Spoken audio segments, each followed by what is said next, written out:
शुक्लांबरधरं विष्णुं शशिवर्णं चतुर्भुजं प्रसन्नवदनं ध्यायेत् सर्वविघ्नोपशान्तयेत्। गुरुर्ब्रह्मा गुरुर्विष्णुः गुरुर्देवो महेश्वरः गुरुः साक्षात् परब्रह्म तस्मै श्रीगुरवे नमः।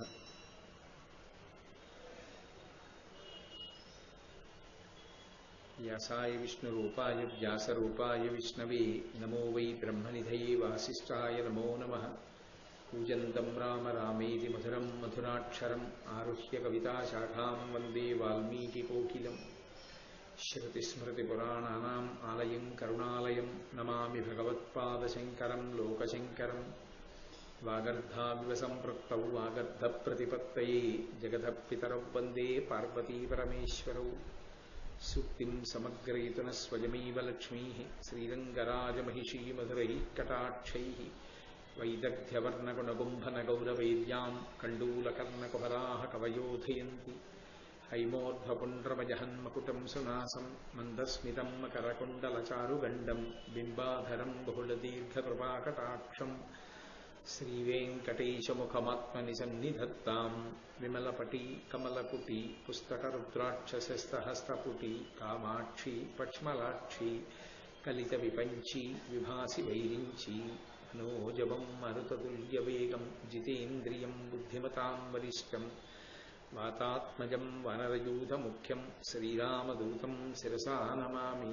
आपदामपहर्तारं दातारं सर्वसम्पदां लोकाभिरामं श्रीरामं भूयो भूयो नमाम्यहम्। जयतु जयतु देवो देवकीनन्दनोऽयं जयतु जयतु कृष्णो वृष्णिवंशप्रदीपः। जयतु जयतु मेघश्यामलः कोमलाङ्गो जयतु जयतु पृथ्वीपहरनाशो मुकुन्दः। नारायणं नमस्कृत्य नरं चैव नरोत्तमं देवीं सरस्वतीं व्यासं ततो जयमुदीरयेत्। हरिः ओम्। परमेश्वरस्वरूपैः सभके नमस्कार।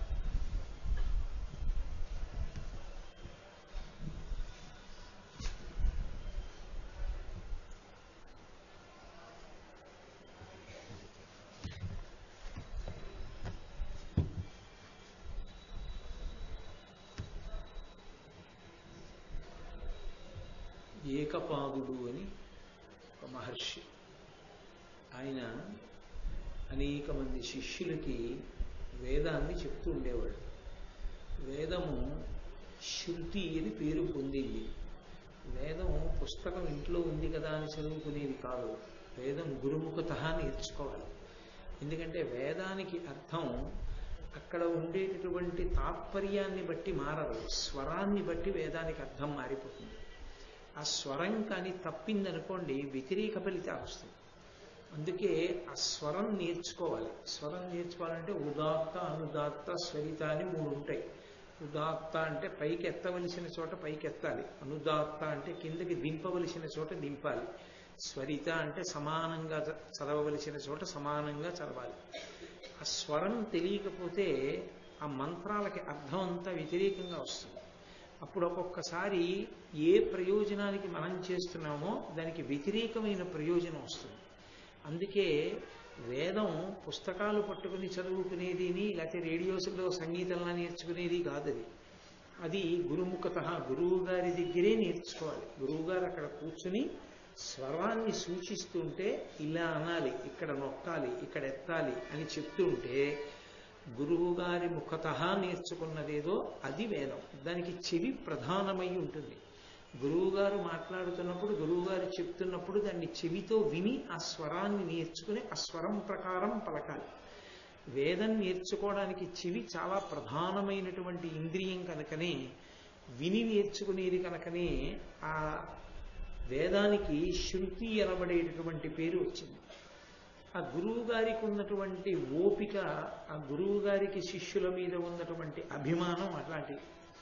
ఆయన నిరంతరం వేదం చెప్తుండేవాడు. రాత్రి లేదు పగలు లేదు, ఏకపాదుడు అలా చెప్తూనే ఉండేవాడు. ఆయన భార్య పేరు సుజాత. చాలా చక్కటి పేరు, 3 అక్షరాలతో ఉన్నటువంటి పేరు. ఆడపిల్లలకి పెట్టుకోవడానికి చాలా యోగ్యమైన పేరు సుజాత, మంచి జన్మ కలిగినది అని. ఆయన భార్య పేరు సుజాత. ఈ ఏకపాదుడు విద్యార్థులందరికీ వేదం చెప్తున్నాడు తన శిష్యులకి. పూర్వం గురుకుల విద్య అని ఉండేది. అన్నిటికన్నా మనుష్య జన్మకు అత్యంత ప్రధానమైనది ఏది అంటే అహంకార పరిత్యాగం. మన ప్రయత్నం లేకుండా వచ్చేది అహంకారం. ప్రయత్నం చేస్తేనే అహంకారం పోయి వచ్చేది వినయం. అందుకే ఎంతో ప్రయత్నం చేస్తే కానీ పోదు అహంకారం. ఆ అహంకారం పోవడానికి ఏం చేసేవారంటే పూర్వం గురుకులానికి పంపించేవారు. గురువు గారి దగ్గరికే శిష్యుడు వెళ్ళిపోయేవాడు. వెళ్ళిపోతే గురువుగారు పెట్టిన అన్నమే, ఎంతటి మహారాజు బిడ్డైనా భిక్షాటన చేసి తీసుకురావలసిందే. ఆ అన్నాన్నే గురుపత్ని పంచి ఇచ్చిన దాన్ని తినేవారు. అందుకే గురువు, గురుపత్ని, గురుపుత్రుడు ముగ్గురు గురువు గారితో సమాన స్థాయిని పొంది ఉండేవారు. ముగ్గురికి నమస్కారం. కాబట్టి అటువంటి గురువు ఎవరున్నారో ఆ గురువు నిరంతరం వేదం చెప్తుండేవాడు. ఏకపాదుడు. మిగిలిన ఆశ్రమాల్లో అలా ఉండదు. ఏదో ఒక నియతి వేళ ఎందు చెప్తూ ఉంటారు. ఏకపాదుడికి ఉన్నటువంటి ఉత్సాహం అటువంటిది, ఆయన అనురక్తి అటువంటిది. ఆయన ఎప్పుడూ వేదం చెప్తున్నాడు. ఓపిగ్గా పిల్లలు నేర్చుకుంటున్నారు. పడుకోవట్లేదు, వేళ పట్టున తింటలేదు. ఈ ఏకపాదుని యొక్క భార్య సుజాత గర్భిణి. ఆమె గర్భం ధరించింది. ఆ లోపల ఒక పిల్లవాడు పెరుగుతున్నాడు. వాడు వింటున్నాడు ఇవన్నీ. తండ్రి చెప్తూ ఉండడం, ఆ పిల్లలు అంటూ ఉండడం వింటున్నాడు. అలా వింటారా? ఖచ్చితంగా వింటారు. అందులో సందేహమే లేదు. ఇవాళ ఆ పిల్లల వైద్య నిపుణులు కూడా చెప్తున్నారు, 6వ నెల దాటిన దగ్గర నుంచి ఇంట్లో ఎవరెవరు ఉంటారో వాళ్ళ మాటలన్నీ ఆ పిల్లలు వింటూ ఉంటారు. అందుకే బయటికి వచ్చిన తర్వాత ఎక్కడ వాళ్ళు ఎక్కువ కాలం ఉన్నారో అమ్మ 6వ నెల దాటినప్పటి నుంచి వాళ్ళ మాటల్ని తొందరగా గుర్తుపడతారు. ఓ ఈయన మా తాతగారు అన్నమాట, ఈయన మాటలే మేము వింటుండే వాళ్ళం ఇక్కడ ఉండి అని వాళ్ళు గుర్తుపడతారు. అలాగే ఒక్కొక్కచో ఎక్కువగా ఏదో విన్నారనుకోండి, ఆ విన్న వాళ్ళ కంఠాన్ని గుర్తుపడతారు. నాకు 1-2 సందర్భాల్లో నేను ఆశ్చర్యపోయాను కూడా. ఎక్కడో దూరదేశాల్లో ఉన్నటువంటి తల్లులు గర్భిణులైనప్పుడు వాళ్ళు ఏదో నేను చెప్పిన ఉపన్యాసాల క్యాసెట్లు తరచుగా వినేవారట. వాళ్ళు ఇండియా వచ్చినప్పుడు వాళ్ళ పిల్లల్ని తీసుకుని నా దగ్గరికి వస్తే, నిద్రపోతున్నటువంటి పిల్ల నా కంఠం విని కిందకి దిగి పాకుతూ వచ్చి గబగబా నా కాళ్ళ దగ్గర 2 చేతులు పెట్టి తల ఎత్తలా చూస్తూ ఉండిపోయింది. నేను ఎత్తి తొడ మీద కూర్చోబెట్టుకుంటే, నేను మాట్లాడుతుంటే వాళ్ళ అమ్మ నాన్నతోటి అది నా నోరు తడివి నోట్లో చేయి పెడుతుండేది. ఈ మాటలే విన్నాను, మళ్ళీ ఇప్పుడు చూస్తున్నాను ఈ మనిషిని అని. అంతలా వాళ్ళు ఆకర్షింపబడతారు. వాళ్ళు వింటూ ఉంటారు లోపల నుంచి. ప్రహ్లాదోపాఖ్యానం అదే కదూ. నేను ఏకపాదుని యొక్క కుమారుడు వింటున్నాడు ఈ వేదాన్నంతటిని. వాడు ఎంతటి ఘనుడంటే వాడు నిశిత పరిశీలనం చేశాడు కడుపులోంచి. ఒక్కొక్క వేళలో విద్యార్థులు సరిగ్గా చెప్పట్ల, స్వరం తప్పుతున్నారు. నాన్నగారు సంతోషంతో చెప్పేస్తున్నారు, వాళ్ళు స్వరం తప్పిపోతున్నారు. వాళ్ళు మందంగాను చికాగ్గాను చెప్తున్నారు అని గమనించిన వాడై వాడు కడుపులోంచి, అమ్మ కడుపులోంచి తండ్రితో మాట్లాడాడు. వాడన్నాడు, ఎడంబడక అహోరాత్రులు వడిగుని చదివింపనిట్లు వలయుని శిష్యుల్ కడునిద్రలేమినంతయు జడమతులై చదువు తప్ప చదువుచునుండన్. ఆయన అన్నాడు, మీరు రాత్రింబవళ్ళు వేదం చెప్తున్నారు. వాళ్ళు పాపం అలా చెప్తూనే ఉన్నారు. స్వరంతో చెప్పాలది, కంఠాలు అరిగిపోవు. అలా చెప్పి చెప్పి చెప్పి చెప్పి వాళ్ళకి నిద్ర లేక వాళ్ళకి కునుకొచ్చేస్తోంది. కునుకొచ్చేస్తూ వాళ్ళు అప్పుడప్పుడు అపస్వరాలు పలుకుతున్నారు. కాబట్టి మీరు అలా రాత్రింబవళ్ళు వేధించి పిల్లలకి వేదం చెప్పకూడదు, ఒక నియతి వేళలోనే చెప్పాలన్నాడు వాడు కడుపులోంచి. తండ్రి విన్నాడు. విని కోపం వచ్చింది. ఒరే, నువ్వు వేద పాఠం చెప్పేటటువంటి విధానాన్ని విమర్శ చేశావు, అందులో వంకర పైకి పెట్టావు, లోపల కూర్చుని విని. కాబట్టి నువ్వు 8 వంకర్లతో పుట్టుగాక అని చెప్పించాడు. ఆయనకి ఆ వేద పాఠం మీద అంత అనురక్తి. ఇంత కష్టపడి నేను చెప్తుంటే నేను చెప్పిన విధానాన్ని నువ్వు విమర్శించావు కడుపులోంచి. తండ్రి ఆచార్యుడు కదూ, తండ్రి గురువు.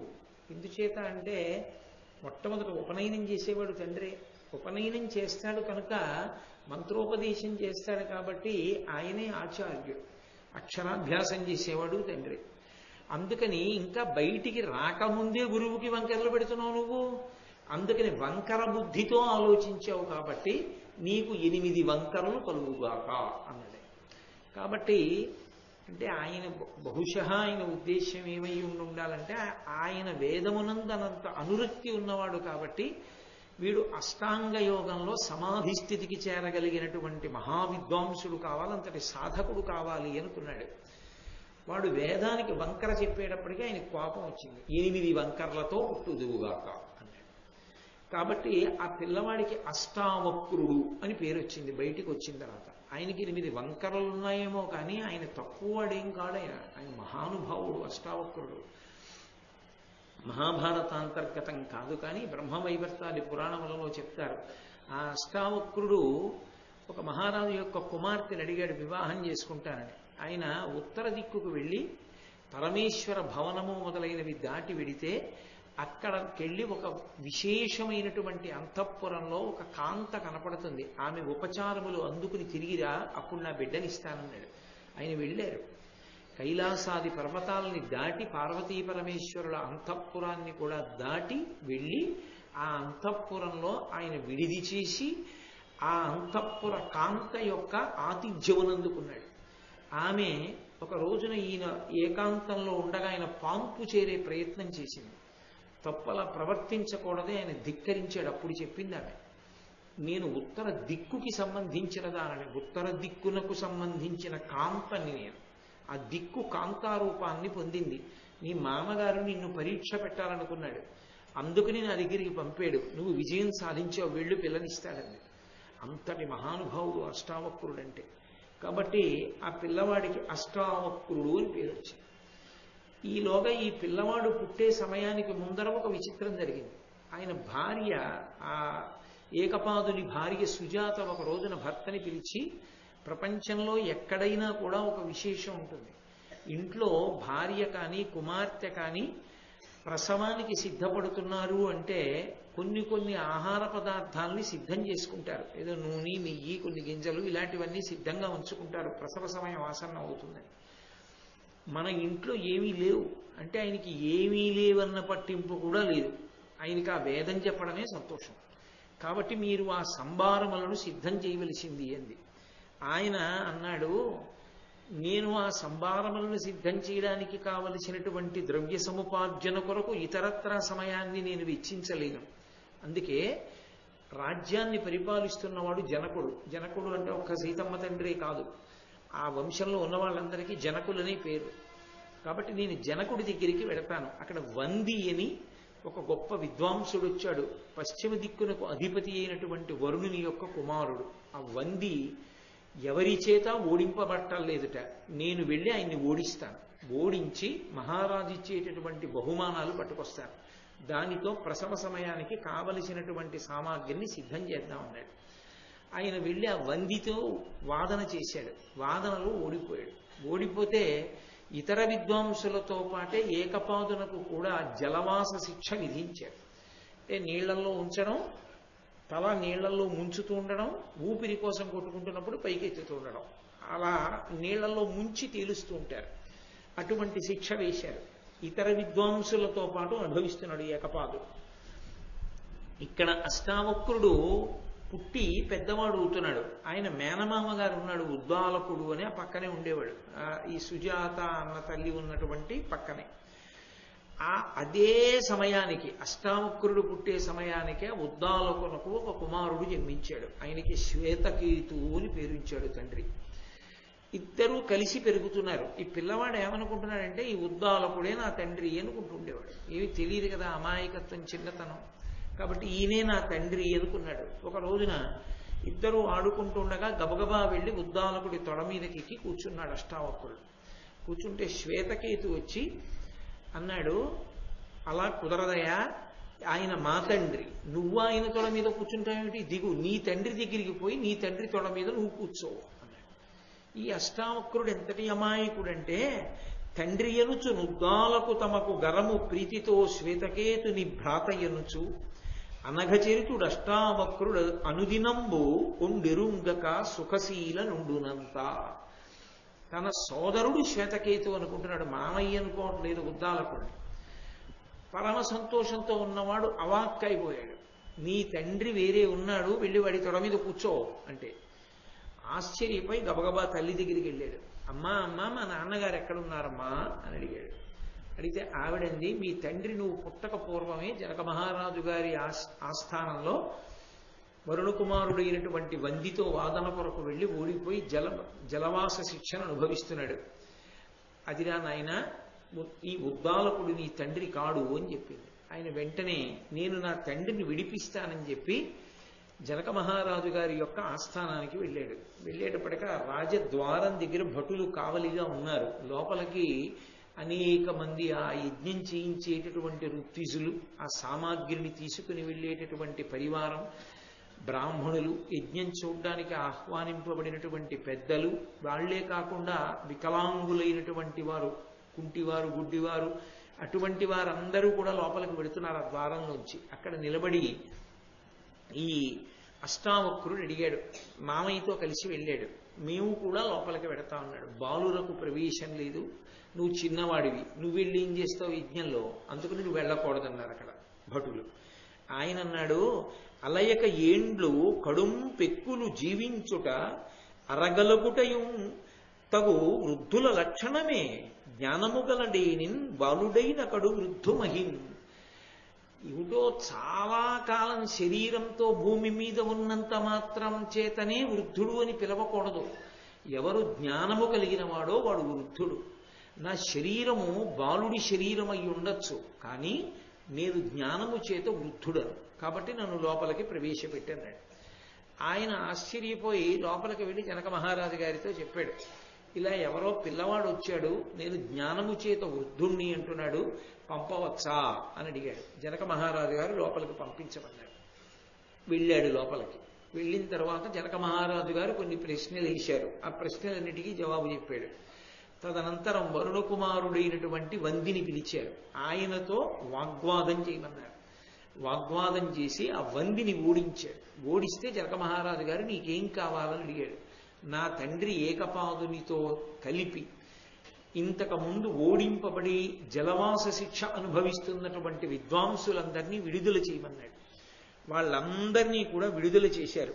ఆ విడుదల చేసిన తరువాత తండ్రితో కలిసి జనక మహారాజు గారి దగ్గర అనేకమైనటువంటి బహుమానములను పొంది తండ్రి ఎంతో సంతోషిస్తుండగా, తన కడుపున పుట్టినటువంటి పిల్లవాడు అంత చిన్న వయస్సులో అంతటి మహావిద్వాంసుడైతే తను శిక్షింపబడితే తనని విడిపించినటువంటి కొడుకు యొక్క ప్రజ్ఞ చూసుకుని ఏకపాదుడు మురిసిపోతుండగా తల్లి దగ్గరికి తండ్రితో కలిసి అష్టావక్ర మహర్షి తిరిగి వచ్చారు.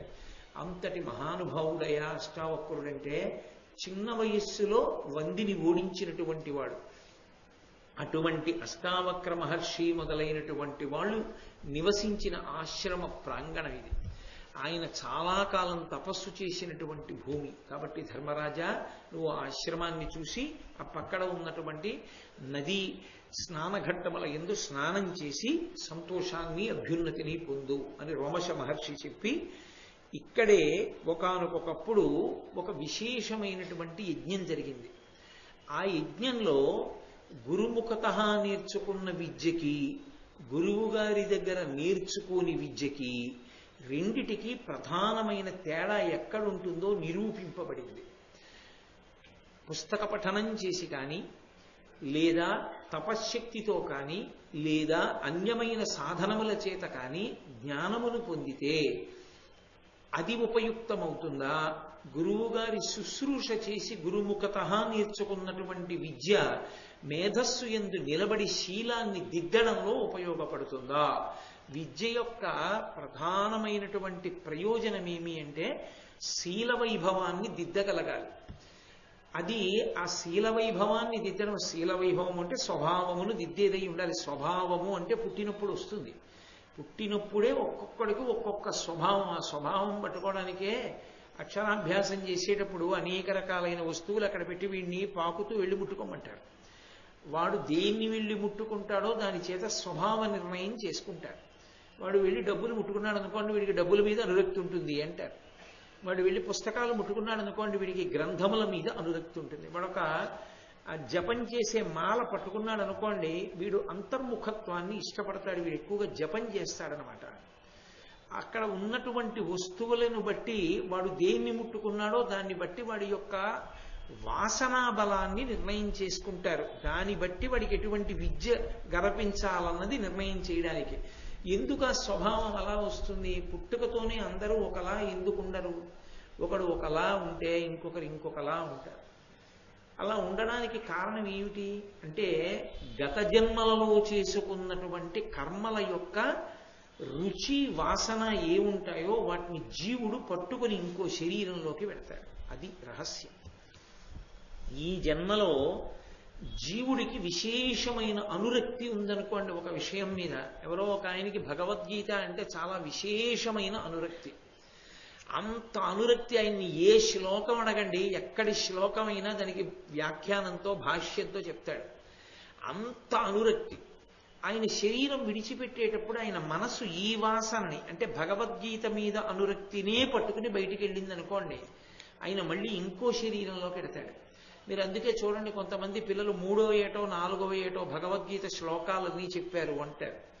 చాలా చిన్న వయస్సులోనే రాగాల్ని గుర్తుపట్టారు అంటారు. ఇక్కడికే వచ్చి ఒక పిల్లవాడు సంగీత కచేరీ చేశాడు 2 సంవత్సరాల వరుసగా. చాలా చిన్న వయస్సులోనే రాగాలన్నీ గుర్తుపట్టాడు అతను. అవన్నీ ఎందుకు సంభవాలు అవుతాయంటే జీవుడికి గత జన్మలలో ఉండిపోయినటువంటి లక్షణం అది. ఆ లక్షణాన్ని బట్టే పట్టుకుంటాడు. అది అలా పట్టుకుని వెళ్ళినది ఏదందో అది మంచి వాసన అయితే పర్వాలేదు, అది చెడుకి సంబంధించింది అనుకోండి, ఇప్పుడు ఆ వాసన తొలగాలి, దాన్ని మార్చుకోవాలి. దాన్ని మార్చుకోవాలి అంటే చెప్పేటటువంటి విషయాన్ని వాడి స్వభావం మారడానికి వీలుగా చెప్పగలిగినటువంటి దక్షత కలిగినటువంటి వ్యక్తి గురువు. వాడికి పట్టుకున్నటువంటి విశేషాన్ని ఆ వాసనా బలాన్ని తొలగిస్తాడు. పరమేశ్వర మూర్తి ఎక్కడ ఉంటుంది? బండరాయిలోనే ఉంటుంది. శిల్పి ఏం చేస్తాడు? బండరాయిలోంచి విగ్రహాన్ని పైకి ఎత్తాడు. విగ్రహం కాకుండా ఉన్నటువంటి బండని చెక్కేస్తాడు. చెక్కేస్తే ఏం బయటికి వచ్చింది? పరమేశ్వరమూర్తి బయటికి వచ్చింది. ఇప్పుడు ఆ పరమేశ్వరమూర్తిని ప్రతిష్ఠ చేసిన తర్వాత శిల్పిని ఈ కంటి చివర చిన్న పెచ్చుండిపోయిందో కొట్టాయి అన్నారు అనుకోండి, కొడతాడా? కొట్టడు. నేను కూడా ఈ శిల్పకళలో ప్రవీణుణ్ణి అవడానికి ఆయన అనుగ్రహమే అంటాడు తప్ప కొట్టడిక. ఆయన పరమేశ్వరుడు అంతే. అక్కరలేనిది తీసి పరమేశ్వరుణ్ణి బయటికి తీసిన శిల్పిలా తన వాక్కులను ఆయుధంగా మార్చుకుని ఎలా బోధ చెయ్యాలో అలా బోధ చేస్తూ, దేని యందు అనురక్తి కల్పించాలో దాని యందు అనురక్తి కల్పిస్తూ, ఏ ప్రమాదకరమైన విషయమునందు అనురక్తి ఉండిపోయిందో దానిని తొలగిస్తూ స్వభావాన్ని మార్చి ఈ జన్మలో ఉత్తర జన్మలలో కూడా వాడు పరమేశ్వరుడి వైపుకు వెళ్ళడానికి మార్గం సుగమం చేసి కొన్ని కోట్ల జన్మలు ఎటో పోవలసిన వాడి జన్మ పరంపర తగ్గించి పరమేశ్వరుడి వైపుకి నడుపుతాడు గురువు. అది గురువు యొక్క దక్షత. కాబట్టి గురుముఖత నేర్చుకున్న విద్య ఏది ఉందో అది స్ఫురణలోకి వచ్చి స్వభావాన్ని మార్చడానికి అవకాశాన్ని ఇస్తుంది. అది పుస్తకగతమైందనుకోండి, పుస్తకంలో అది చదువుకున్నాడు అనుకోండి, అనుష్ఠాన క్రమంలోకి అలా జ్ఞాపకం రాదు. గురువు గారు స్వభావం తెలుసుకున్నాడు కాబట్టి చాలా బాగా చెప్తాడు ఆ స్వభావం మారేటట్టు. అలా వినలేదు, అందుకని గురువు దగ్గర నేర్చుకోని విద్య తనని దిద్దుకోవడానికి పనికిరాదు, తన స్వభావాన్ని మార్చాలి. ఇది చాలా గొప్ప విశేషమయ్యా. అసలు ఈ దేశంలో ఉన్నటువంటి మహాత్యాగములలో ఒక త్యాగంగా చెప్పబడేది ఏమిటో తెలుసా?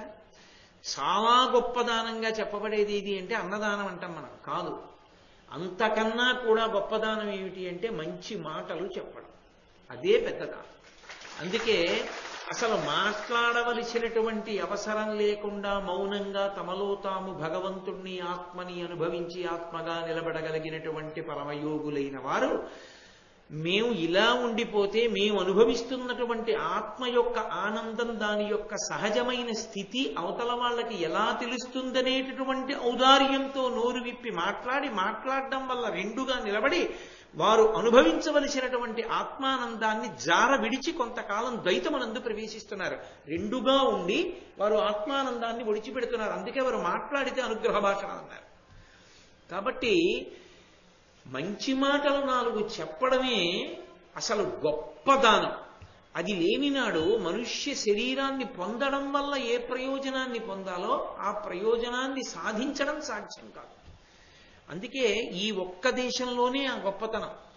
ఎప్పుడూ ఎక్కడో అక్కడ మంచి మాటలు చెప్పబడుతూ ఉండడం, ఆ మంచి మాటలు కోరి కోరి వెళ్ళి వింటూ ఉండడం, విన్నందుకు ఫలితం జ్ఞాపకానికి వచ్చి అనుష్ఠానంలోకి తెచ్చుకోవడం, అనుష్ఠానం చేసినందుకు ఫలితం పరమేశ్వరుడికి దగ్గరగా జరగడం, పరమేశ్వరుడికి దగ్గరగా జరగడానికి ఫలితం పునర్జన్మలు తగ్గడం, పునర్జన్మలు తగ్గడానికి ఫలితం ఈశ్వరుని యందు చేరిపోవడానికి మార్గం సుగమమైపోవడం.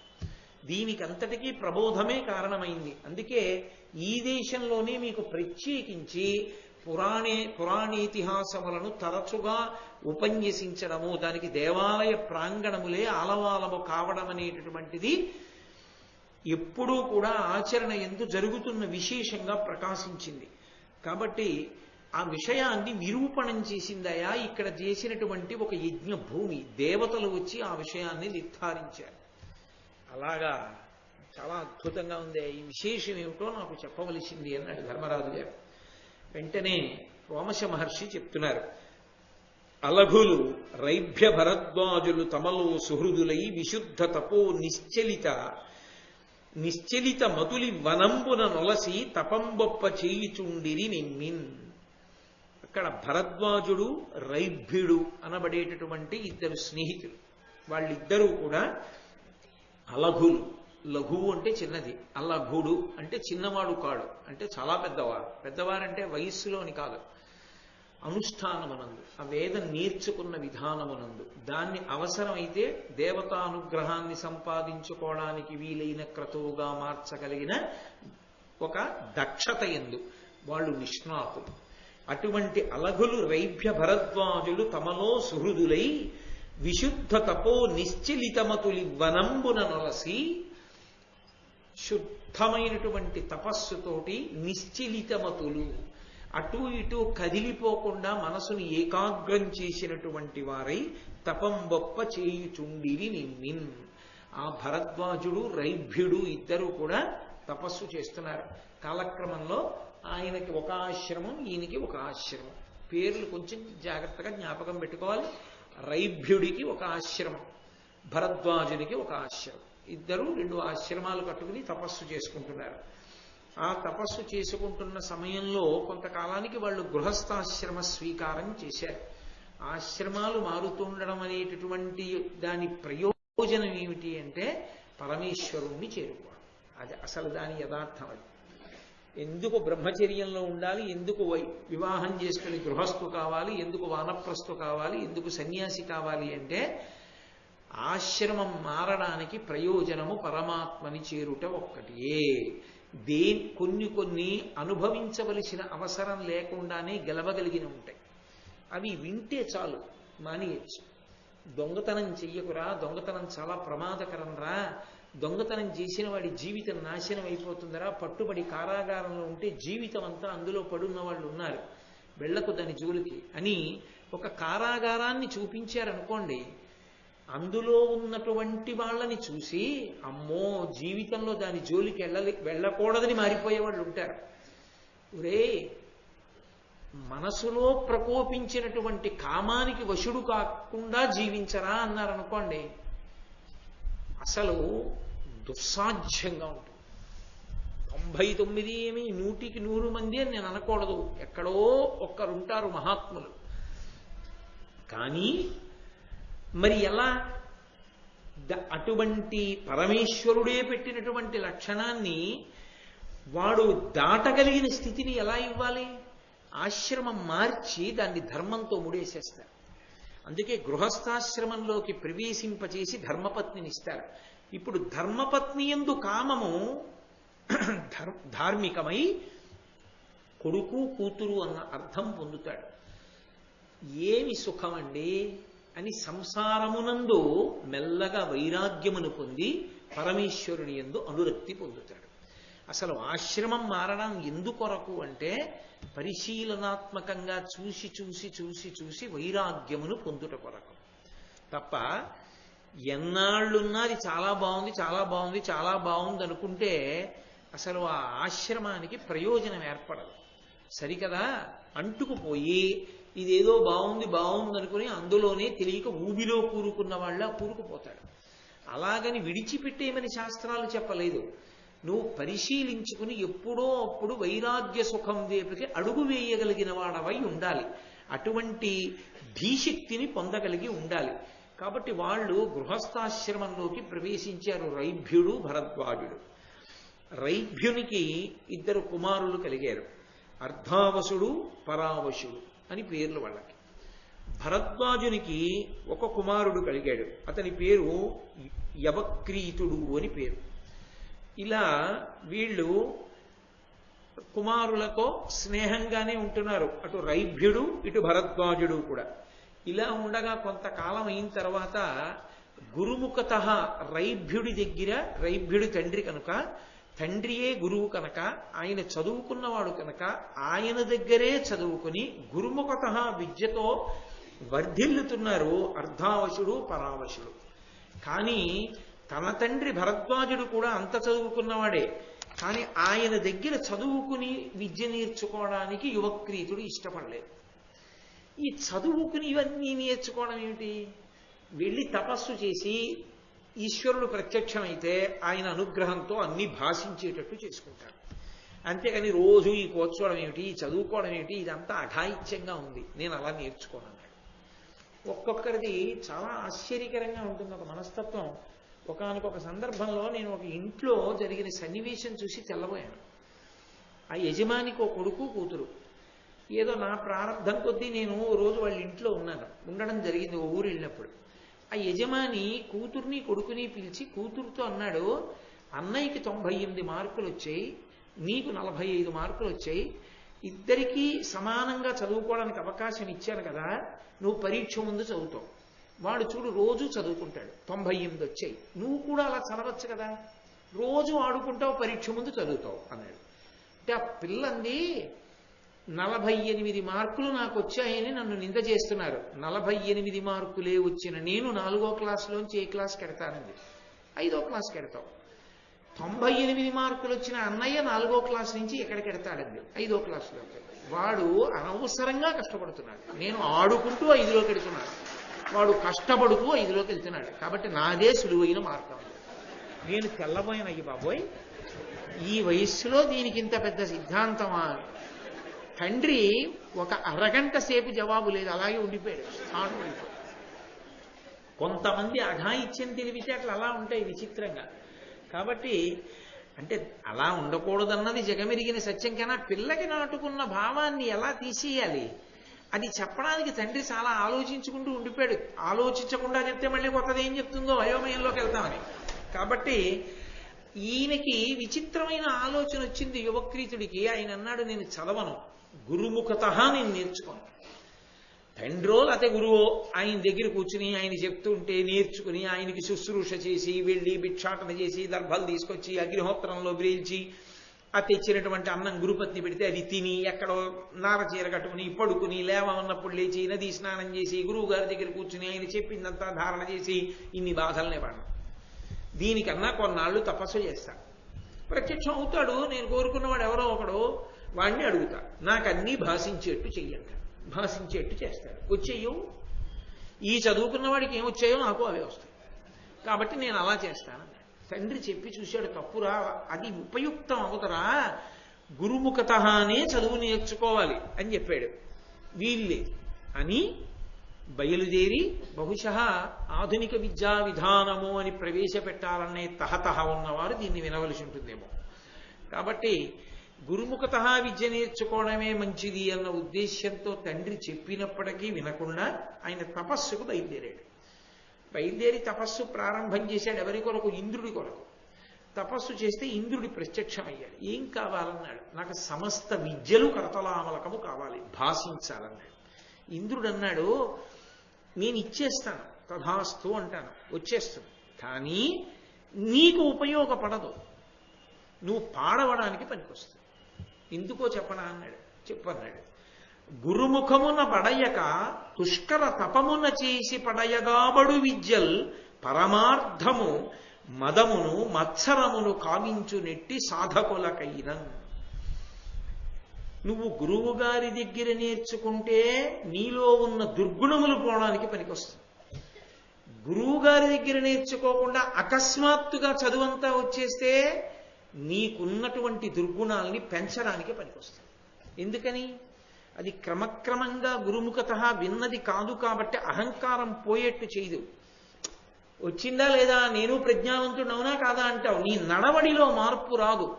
చదువు ఎందుకు పనికొస్తుందంటే ఏ సభలోనో ఎవరి దగ్గరో గొప్పవాడివని నిరూపించుకోవడానికి పనికొస్తుందేమో, నిన్ను నువ్వు సంస్కరించుకోవడానికి పనికి రాలేదు. నిన్ను ఉద్ధరించుకోవడానికి పనికిరానిది 10 మందిలో కీర్తి ఒక్కటి తీసుకొస్తే ఉపయోగపడడానికి ఉపయుక్తం అవ్వాలి చదువు అంటే. దానివల్ల ఏమిటి నీకు ప్రయోజనం? సరికదా, అహంకారం పెరుగుతుంది. దానివల్ల నాకు అన్నీ వచ్చన్న భావన ఒకటి మిగిలిపోతుంది. ఆ అహంకారం పరమ ప్రమాదికారి. పైగా దానివల్ల మాత్సర్యం వస్తుంది. వాడికన్నా నేను ఎక్కువ, నాకన్నీ తెలుసు అన్న భావన వచ్చేస్తుంది.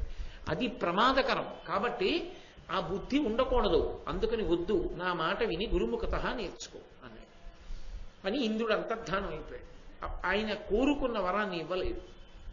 ఈయన హఠం చేసి ఇంద్రుడి కోసమే తపస్సు అలాగే కొనసాగిస్తుంటే మళ్ళీ ఇంద్రుడు ప్రత్యక్షమై వీడికి నోటితో చెప్తే బుద్ధి కలగట్లేదని గంగ ఒడ్డున చేస్తున్నాడు తపస్సు. గంగ కొద్దిగా వరదలు వచ్చేట్టు చేసి పరమ వృద్ధుడైనటువంటి బ్రాహ్మణ రూపాన్ని ధరించి చేతితో ఇసుక పట్టుకుని అక్కడికి ఎక్కడికో వెళ్ళడం, కాస్త ఇసుక పట్టరావడం, ఆ వరదలు వస్తున్న దగ్గరికి వెళ్ళి రేణువులు చల్లుతున్నాడు ఇలాగా. ఈ యువక్రీతుడు చూశాడు. అసలే వృద్ధుడు, 4 అడుగులు వేయలేడు. ఆ పక్కకెడుతున్నాడు, ఇసుకట్టుకొస్తున్నాడు గుప్పిడితో. వరదలతో ముంచెత్తడానికి ముందుకొస్తున్న గంగ తీరంలో ఇసుక చల్లుతున్నాడు. ఏమిట్రా ఈ వృద్ధుడు చేస్తున్న పని అని ఆశ్చర్యపోయి వెళ్ళి అడిగాడు. ఏం చేస్తున్నావు అన్నాడు. గంగకి వరదొస్తోంది కదా, అడ్డుకట్ట వేస్తున్నాను, ఇసుక చల్లుతున్నాను అన్నాడు. ఏమిటి నువ్వు అక్కడికి ఎక్కడికో వెళ్ళి 2 గంటలకోసారి పట్టుకొచ్చే గుప్పిడి ఇసుక చల్లి ఆనకట్ట వేస్తావా? ఓ రోజుకి ఎన్ని గుప్పిళ్ళు అట్టుకొస్తావో, 6 7, దాంతో ఆనకట్ట వేసేస్తావా గంగకన్నాడు. ప్రయత్నం చేస్తాను అన్నాడు. అంటే పకపక నవ్వి ఈ యువక్రీతుడు అన్నాడు, అలా సాధ్యం కాదు, వెయ్యలేరన్నాడు. వరదలొస్తున్న గంగకి ఇసుక చల్లి ఆనకట్ట వెయ్యడం ఒక వృద్ధుడికి ఎలా సాధ్యం కాదో, తనని తాను ఉద్ధరించుకోవాలనుకున్న వాడికి తపస్సు చేత వచ్చినటువంటి విద్య వలన తరించడం కూడా సాధ్యం కాదు. అది కూడా లోపల నుంచి ప్రకోపిస్తున్నటువంటి దుర్గుణములకు ఆనకట్ట వేయడానికి పనికిరాని ఇసుక రేణువులలా ఉంటుందా చదువు. ఏ సభలోనో పాండిత్యాన్ని నిరూపించుకోవడానికి, ఎవరికన్నానో తనకి ఎక్కువ వచ్చని చెప్పుకోవడానికి పనికొస్తుందేమో, తనని ఉద్ధరించుకోవడానికి, తనని ఈశ్వరుడికి తాను దగ్గరయ్యేటట్టుగా ప్రవర్తించడానికి అది పనికిరాదు. కాబట్టి ఇప్పటికైనా నీకు అర్థమైంది కదా, చూశావు కదా, నా మాట విని గురువుగారి దగ్గరికి వెళ్ళి చదువు నేర్చుకో అన్నాడు. వీల్లేదు, నాకు నువ్వు సమస్త విద్యలు భాషింప చేయవలసిందే. వీడు మూర్ఖుడు, వదలడని తథాస్తు. సమస్త విద్యలు కరతలామలకం అయిన తరువాత ఇప్పుడు గబగబా తండ్రి భరద్వాజుడి దగ్గరికి వెళ్ళాడు. నాన్నగారు తపస్సు చేత నాకు సమస్త విద్యలు వచ్చాయి, చూశారా, మీరేమిటో గురుముఖత నేర్చుకో అన్నారు. ఆ రైభ్యుడి దగ్గర నేర్చుకుంటున్నారు అర్ధావసుడు పరావసుడు. నేను చూశారా, తపస్సు చేసి ఇంద్రుడి దగ్గర పొందాను. ఎందుకు పనికిరాదా చదువు? నేర్చుకున్నానా లేదా? వాళ్ళకి ఎంత వచ్చో అంతకన్నా నాకు ఎక్కువ వచ్చు అన్నాడు. వెంటనే తండ్రి అన్నాడు, ఇదే పాడు చేసేస్తుంది. చదువు నేర్చుకోవడం వల్ల ఏమిటి కలగాలంటే, చాలా తెలియని వాణ్ణి నేను అన్న విషయం తెలియబడాలి. చదువుకి పరమార్థం ఏమిటి, చదువుకి ప్రయోజనం ఏమిటంటే, ఎన్నున్నాయో నాకు తెలియనివి అని తెలియాలి. నాకు ఎన్ని తెలుసో అనుకుంటే చదువు లేనివాడని గుర్తు. అందుకే చదువుకున్నవానికన్నా చాకలాడు మేలు అని, అన్నీ తెలిసిన వాడికి అమావాస్య మరణం, ఏమీ తెలియని వాడికి ఏకాదశి మరణం అని సామెతలు రావడానికి కారణం అదే. నాకేం తెలుసు బాబాయ్ అండంలో వాడికి అహంకారం గెలిచాడు, నాకేం తెలియదండంలో వీడి అహంకారాన్ని గెలవలేదు. చదువు అన్న మాటకు అర్థం ఏంటంటే వినయాన్ని ఇవ్వగలిగినది. విద్యా దదాతి వినయం. వినయాన్ని ఎందుకు ఇస్తుంది విద్య? చదువుకుంటే వినయం ఎందుకు వస్తుంది అంటే, అరే నేను ఇన్ని విషయాలు ఉన్నాయి రా లోకంలో తెలుసుకోవలసినవి, ఇన్ని శాస్త్రాలు ఉన్నాయి, ఇన్ని గ్రంథాలు ఉన్నాయి, నా జీవితం సరిపోతుందా? వీటన్నిటినీ రచన చేసినటువంటి మహాపురుషులు ఎంతటి దార్శనికులు. నేను ఎప్పటికీ తరిస్తాను, చదువుకోవడానికే సమయం చాలటం లేదే, ఇక అనుష్ఠానం ఇప్పుడు చేస్తాను, దుర్గుణాలు ఇప్పుడు గెలుస్తాను, ఎప్పుడు నేను భగవంతుణ్ణి చేరుతాను, నేను ఎంతటి వాణ్ణి ఈ లోకంలో అనుకున్న నాడు తేలికగా వచ్చేది ఏదంటే వినయం. ఆ విద్య లేదనుకోండి, దాని వలన అహంకారం ఉంటుంది. ఎందుకంటే ఇన్ని తెలుసుకోవలసిన ఉన్నాయని తెలుసుకోని వాడు నాకు తెలియనిదేమిటని అనుకుంటాడు కనుక అహంకారం ఉంటుందన్నారు. ఏదో కొద్దిగా తెలుసున్నవాడు నాకు తెలియనిదేమనుకున్ననాడు వాడి చదువు నిరర్థకమైంది. అహంకార నిర్మూలనంతో విద్య ఎప్పుడు వస్తుంది అంటే గురుముఖత నేర్చుకుంటే. అందుకే కేవలం ఒక పాఠాన్ని పాఠంగా చెప్పడానికి గురువు అక్కర్లేదు. ఓ సీడీ ప్లేయర్ చాలు. ఓ పాఠాన్ని పాఠంగా చెప్పేయడానికి ఎవరో చెప్పేస్తే దాన్ని సీడీ అమ్మేస్తే సీడీ పెట్టేస్తే చాలు, వినేయచ్చు కాదు. అందుకే మీరు చూడండి, ఉపన్యాసం వినేటప్పుడు ఓ గదిలోనో ఎక్కడో కూర్చుని వక్త మాట్లాడుతుంటే శ్రోతలందరూ కూడా హాయిగా స్పీకర్స్ పెట్టేస్తే ఏసీ రూమ్స్లోనో కూర్చుని వింటుంటే సరిపోదా? అది వక్తకి మంచిది కాదు, శ్రోతలకి మంచిది కాదు. ఏది మంచిది అంటారేమో, ఒక దేవాలయ ప్రాంగణానికి మీ అంత మీరుగా ఒక ఉపన్యాసం వినడానికి బయలుదేరి వచ్చి బయట చెప్పులు విప్పి మనం పరమాత్మ ఉన్నటువంటి సన్నిధానంలో ఉన్నామని కూర్చుని పవిత్రమైన హృదయంతో వినేటప్పుడు ఎన్ని వందల మంది సభలో ఉండనివ్వండి, ఆ విద్య లోపలికి ప్రవేశించడానికి ప్రధాన కారణం ఏమై ఉంటుంది అంటే చెప్పేవాణ్ణి చూడడం. లేకపోతే మీ అందరు ఎందుకండి ఇక్కడ కూర్చుని వినడం ఎందుకు? చెప్పేవాణ్ణి చూస్తూ వింటున్నప్పుడు ఆయన హావభావాల్ని బట్టి ఆయన చెప్తున్నది మనసులోకి నాటుకుంటుంది. ఒక్కొక్కసారి ఏమవుతుందంటే ఇక్కడ విని మీరు వెళ్ళిపోయినా మీ మనస్సుని అది తాకిందనుకోండి, మీరు నిద్రపోతున్నప్పుడు నా మాటలు మీకు వినపడుతూ ఉంటాయి, మీకు నిద్రలో కూడా నా మాటలు వినపడుతుంటాయి, నేను చెప్తున్నట్లు కనపడుతూ ఉంటుంది. అది ఎప్పుడు సంభవం? ఎదురుగుండా కూర్చుని వింటున్నప్పుడు. అది గురు శిష్యులైతే వీడి బలహీనత ఇది, వీడిని ఇలా సంస్కరించాలి, ఇక్కడ కఠినంగా మాట్లాడాలి, ఇక్కడ సున్నితంగా మాట్లాడాలి, ఇక్కడ మంచి గుణం ఉంది దాన్ని బాగా వృద్ధిలోకి తేవాలి, ఊది ఊది రగల్చాలి, ఇది చెడు గుణం ఉంది మెల్లిమెల్లిగా నిధనం చేసేయాలి అని తెలుసుకుని గురువు మాట్లాడుతూ ఉంటాడు, అనుగుణంగా శిష్యుడు మారుతూ ఉంటాడు. ఇద్దరి మధ్య ఒక అనుబంధం ఉంటుంది. ఇది లేకుండా అన్నం తిని కడుపు నిండడానికి తథాస్తు అనేటప్పుడు కడుపు నిండిపోవడానికి తేడా లేదు, చాలా తేడా ఉంది. ఓ ఇంజక్షన్ చేయించేసుకుని అన్నసారం అంతా ఎక్కించేసుకుని వెళ్ళిపోయాడు అనుకోండి, ఏదోలాగే ఉంటుంది, అన్నం తిననట్టే ఉంటుంది. అన్నం తినడం అంటే అన్నం తినడమే. ఆ అన్నం తినడం కూడా ముందు పెరుగోసుకుని పప్పు అన్నం తినకూడదు ఏంటి? అబ్బాయి అదేంటంటే అదోలా ఉంటుంది, అదేంటి అలా ఎలా తింటామంటే ముందు పప్పే తినాలంటాడు. దీని పద్ధతి దాందే. గురుముఖత నేర్చుకున్నటువంటి విద్య వల్ల అహంకారం నశిస్తుంది. ఆ అహంకార నాశనానికి గురువు గారి దగ్గర కూర్చుని వినాలి. అలా విననప్పుడు నేను అందరి ముందు చెప్పక్కర్లేదు, ఎక్కడో కూర్చుని చెప్తానంటే వాడెవడో ఎప్పుడో ఎక్కడో చూస్తాడంటే ఎందుకది? ఎలా కుదురుతుంది? ముందు దానికో ప్రయోజనం ఉండాలా? ఇక్కడ నేను చెప్తే అది ఎప్పుడో తర్వాత ఎవరికో అందిందో, అందిన వాడు అలా పుచ్చుకోగలిగిన సమర్థుడు ఉన్నాడో ఆయనకో నమస్కారం, ఈశ్వరుడు అనుగ్రహించుగాక. కాబట్టి గురు శిష్య సంబంధంలో శిష్యుడు ఎదురుగుండా కూర్చుని గురువు గారి దగ్గర మెల్లమెల్లగా వింటూ ఆలోచిస్తూ, నా దగ్గర ఈ దోషం ఉంది, నేనైతే ఇలా మారాలన్నమాట, లేకపోతే నన్ను ఇలా పాడు చేస్తుందన్నమాట అనుకుని అన్వయం చేసుకుని మారుతాడు. రా చూసావా, నువ్వు అన్ని నేర్చుకుని వచ్చావన్నావో, కాబట్టి నువ్వు ఒక పని చేయి, నువ్వు వెళ్ళకు. ఆ భరద్వాజుడున్నాడే ఆయన ఆశ్రమం దగ్గరికి నువ్వు వెళ్ళవద్దు. ఎందుకు వెళ్ళొద్దు అంటున్నానో తెలుసా? ఆయన గురువు, ఆయన కొడుకులు అక్కడ చదువుకుంటున్నారు. నీది అహంకారం, వాళ్ళది వినయం. విద్య ఇచ్చేదే వినయాన్ని. వినయం అహంకారం రెండు పరస్పర విరుద్ధాలు, అవి ఒకదాన్నొకటి ఒప్పుకోవు. కాబట్టి సంఘర్షణ ఉంటుంది. సంఘర్షణలో ఎప్పుడు ఒకటి ఇంకో దాన్ని రెచ్చగొట్టి నశింపచేసేస్తుంది. అది దానికి ఉండేటటువంటి లక్షణం రా. అందుకని వెళ్లకు ఎప్పుడు భరద్వాజుని ఆశ్రమానికి అన్నాడు. ఇలాగే చెప్తాడన్నాడు. అది గురుముఖత నేర్చుకోకపోవడం వల్ల వచ్చిన లక్షణం అనుకుని ఒకనాడు భరద్వాజుని ఆశ్రమానికి వెళ్ళాడు. ఆశ్రమానికి వెళ్ళేటప్పటికీ ఆ రైభ్యుడి ఆశ్రమానికి వెళ్ళాడు భరద్వాజుని కుమారుడైనటువంటి ఈ యువక్రీతుడు. రైభ్యుని ఆశ్రమంలో అప్పటికి పరావశుడు అనబడే కొడుకున్నాడు కదా, అర్ధావశుడు పరావశుడు రెండోవాడు. ఆ పరావశునికి ఒక భార్య ఉంది, ఆమె పేరు కృష్ణ. ఆమె సుందరాంగి, ఆమె ఏదో పూలు కోసుకోవడానికి వచ్చింది. ఈయన వెళ్ళాడు. తనని తాను ఉద్ధరించుకోవడానికి పనికిరాని చదువు అయిపోయింది కదది.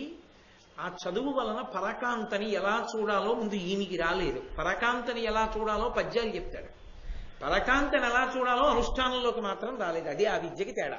నేను మీకు తేలిగ్గా అర్థమయ్యేట్టు చెప్పాలంటే, పరకాంతను లక్ష్మీదేవి వల్ల చూడవలని, కామాక్షి వల్ల చూడవలని పద్యాలు చెప్తాడు. తాను అలా చూడడం.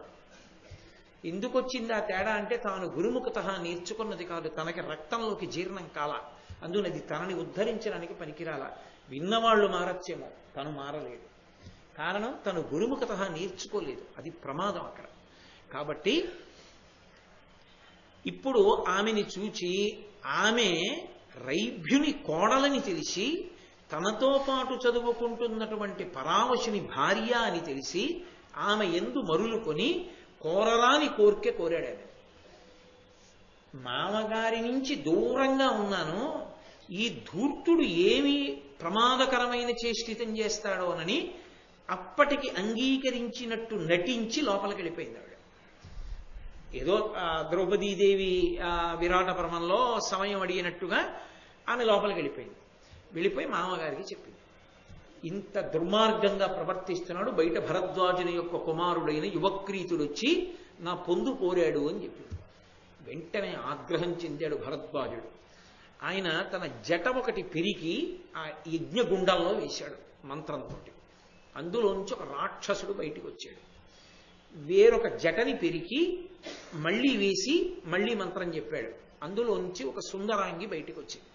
మీ ఇద్దరూ వెళ్ళి ఆ భరద్వాజ కుమారుడైనటువంటి ఆ యువక్రీతుణ్ణి నశింప చెయ్యండి అన్నాడు. ఇప్పుడు ముందు ఆ సుందరాంగి వచ్చింది. తను చదువుకున్న విద్య తనలోని దుర్మార్గపు గుణాన్ని దృష్టికోణం మారడం వల్ల తొక్కగలిగినటువంటి శక్తిని పొందడానికి ఉపయుక్తమైనది కాదు కదూ ఇప్పుడు. అందువల్ల ఆయన తొందరగా వశుడయ్యాడు. వశుడై కమండలం ఇమ్మంది, చేతిలో ఉన్న కమండలాన్ని ఇచ్చాడు. ఎప్పుడైతే కమండలాన్ని ఇచ్చేశాడో, ఆమె కమండలాన్ని స్పృశించిందో అతని యొక్క శౌచం పోయింది. శౌచం పోగానే ఈ రాక్షసుడు వెంటపడ్డాడు సంహరించడానికి. ఇతను భయపడి పరిగెత్తి పరిగెత్తి పరిగెత్తి పవిత్ర గృహం కదా అని తన తండ్రి భరద్వాజుని యొక్క అగ్నిశాలలోకి చేరాడు. అంటే తండ్రి గారి అగ్నిహోత్రాలు ఉంటాయి అక్కడ. తండ్రి గారి అగ్నిగృహంలో దాక్కున్నాడు. ఈ రాక్షసుడు వెళ్ళి పొడిచి చంపేశాడు. ఆ యువక్రీతుడు మరణించాడు. అంటే ఇప్పుడు ఆయన చదువుకున్న చదువు, ఆయన చదువుకున్నది అంటే ఆయన తెలుసుకున్న చదువు, ఆయన పొందిన చదువు ఆయనని ఉద్ధరించడానికి ఎందుకైనా పనికొచ్చిందా? ఆయన్ని ఉద్ధరించడానికి ఆయన చదువు ఎందుకూ పనికిరాలేదు, ఆయన పాడైపోవడానికి పనికొచ్చింది. అందుకే పూర్వం చదువు చెప్పడము అన్న మాటకు అర్థం కేవలం చదువు చెప్పడం ఒక్కటే కాదు. చదువు చెప్పేటప్పుడు మాస్టారు, ఉపాధ్యాయుడు చదువుతో పాటుగా సంస్కారాన్ని అందించేవాడు. అది ఎటువంటిది అంటే ఔషధము పథ్యము రెండూ కలిపి నడిస్తే రోగము నయమవుతుంది. లేకపోతే అప్పటికి నశించి రోగ లక్షణము నయం కాదు.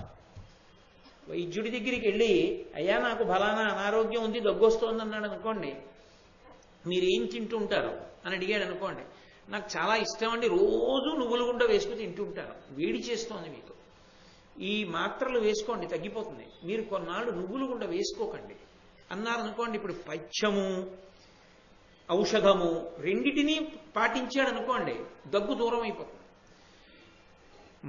మాత్రం వేసుకుంటూ తినడం మాత్రం మానలేదనుకోండి, అప్పటికి తగ్గుతుందేమో 3 రోజులు, 4వ రోజు మళ్ళీ వచ్చేస్తుందో వచ్చేదా?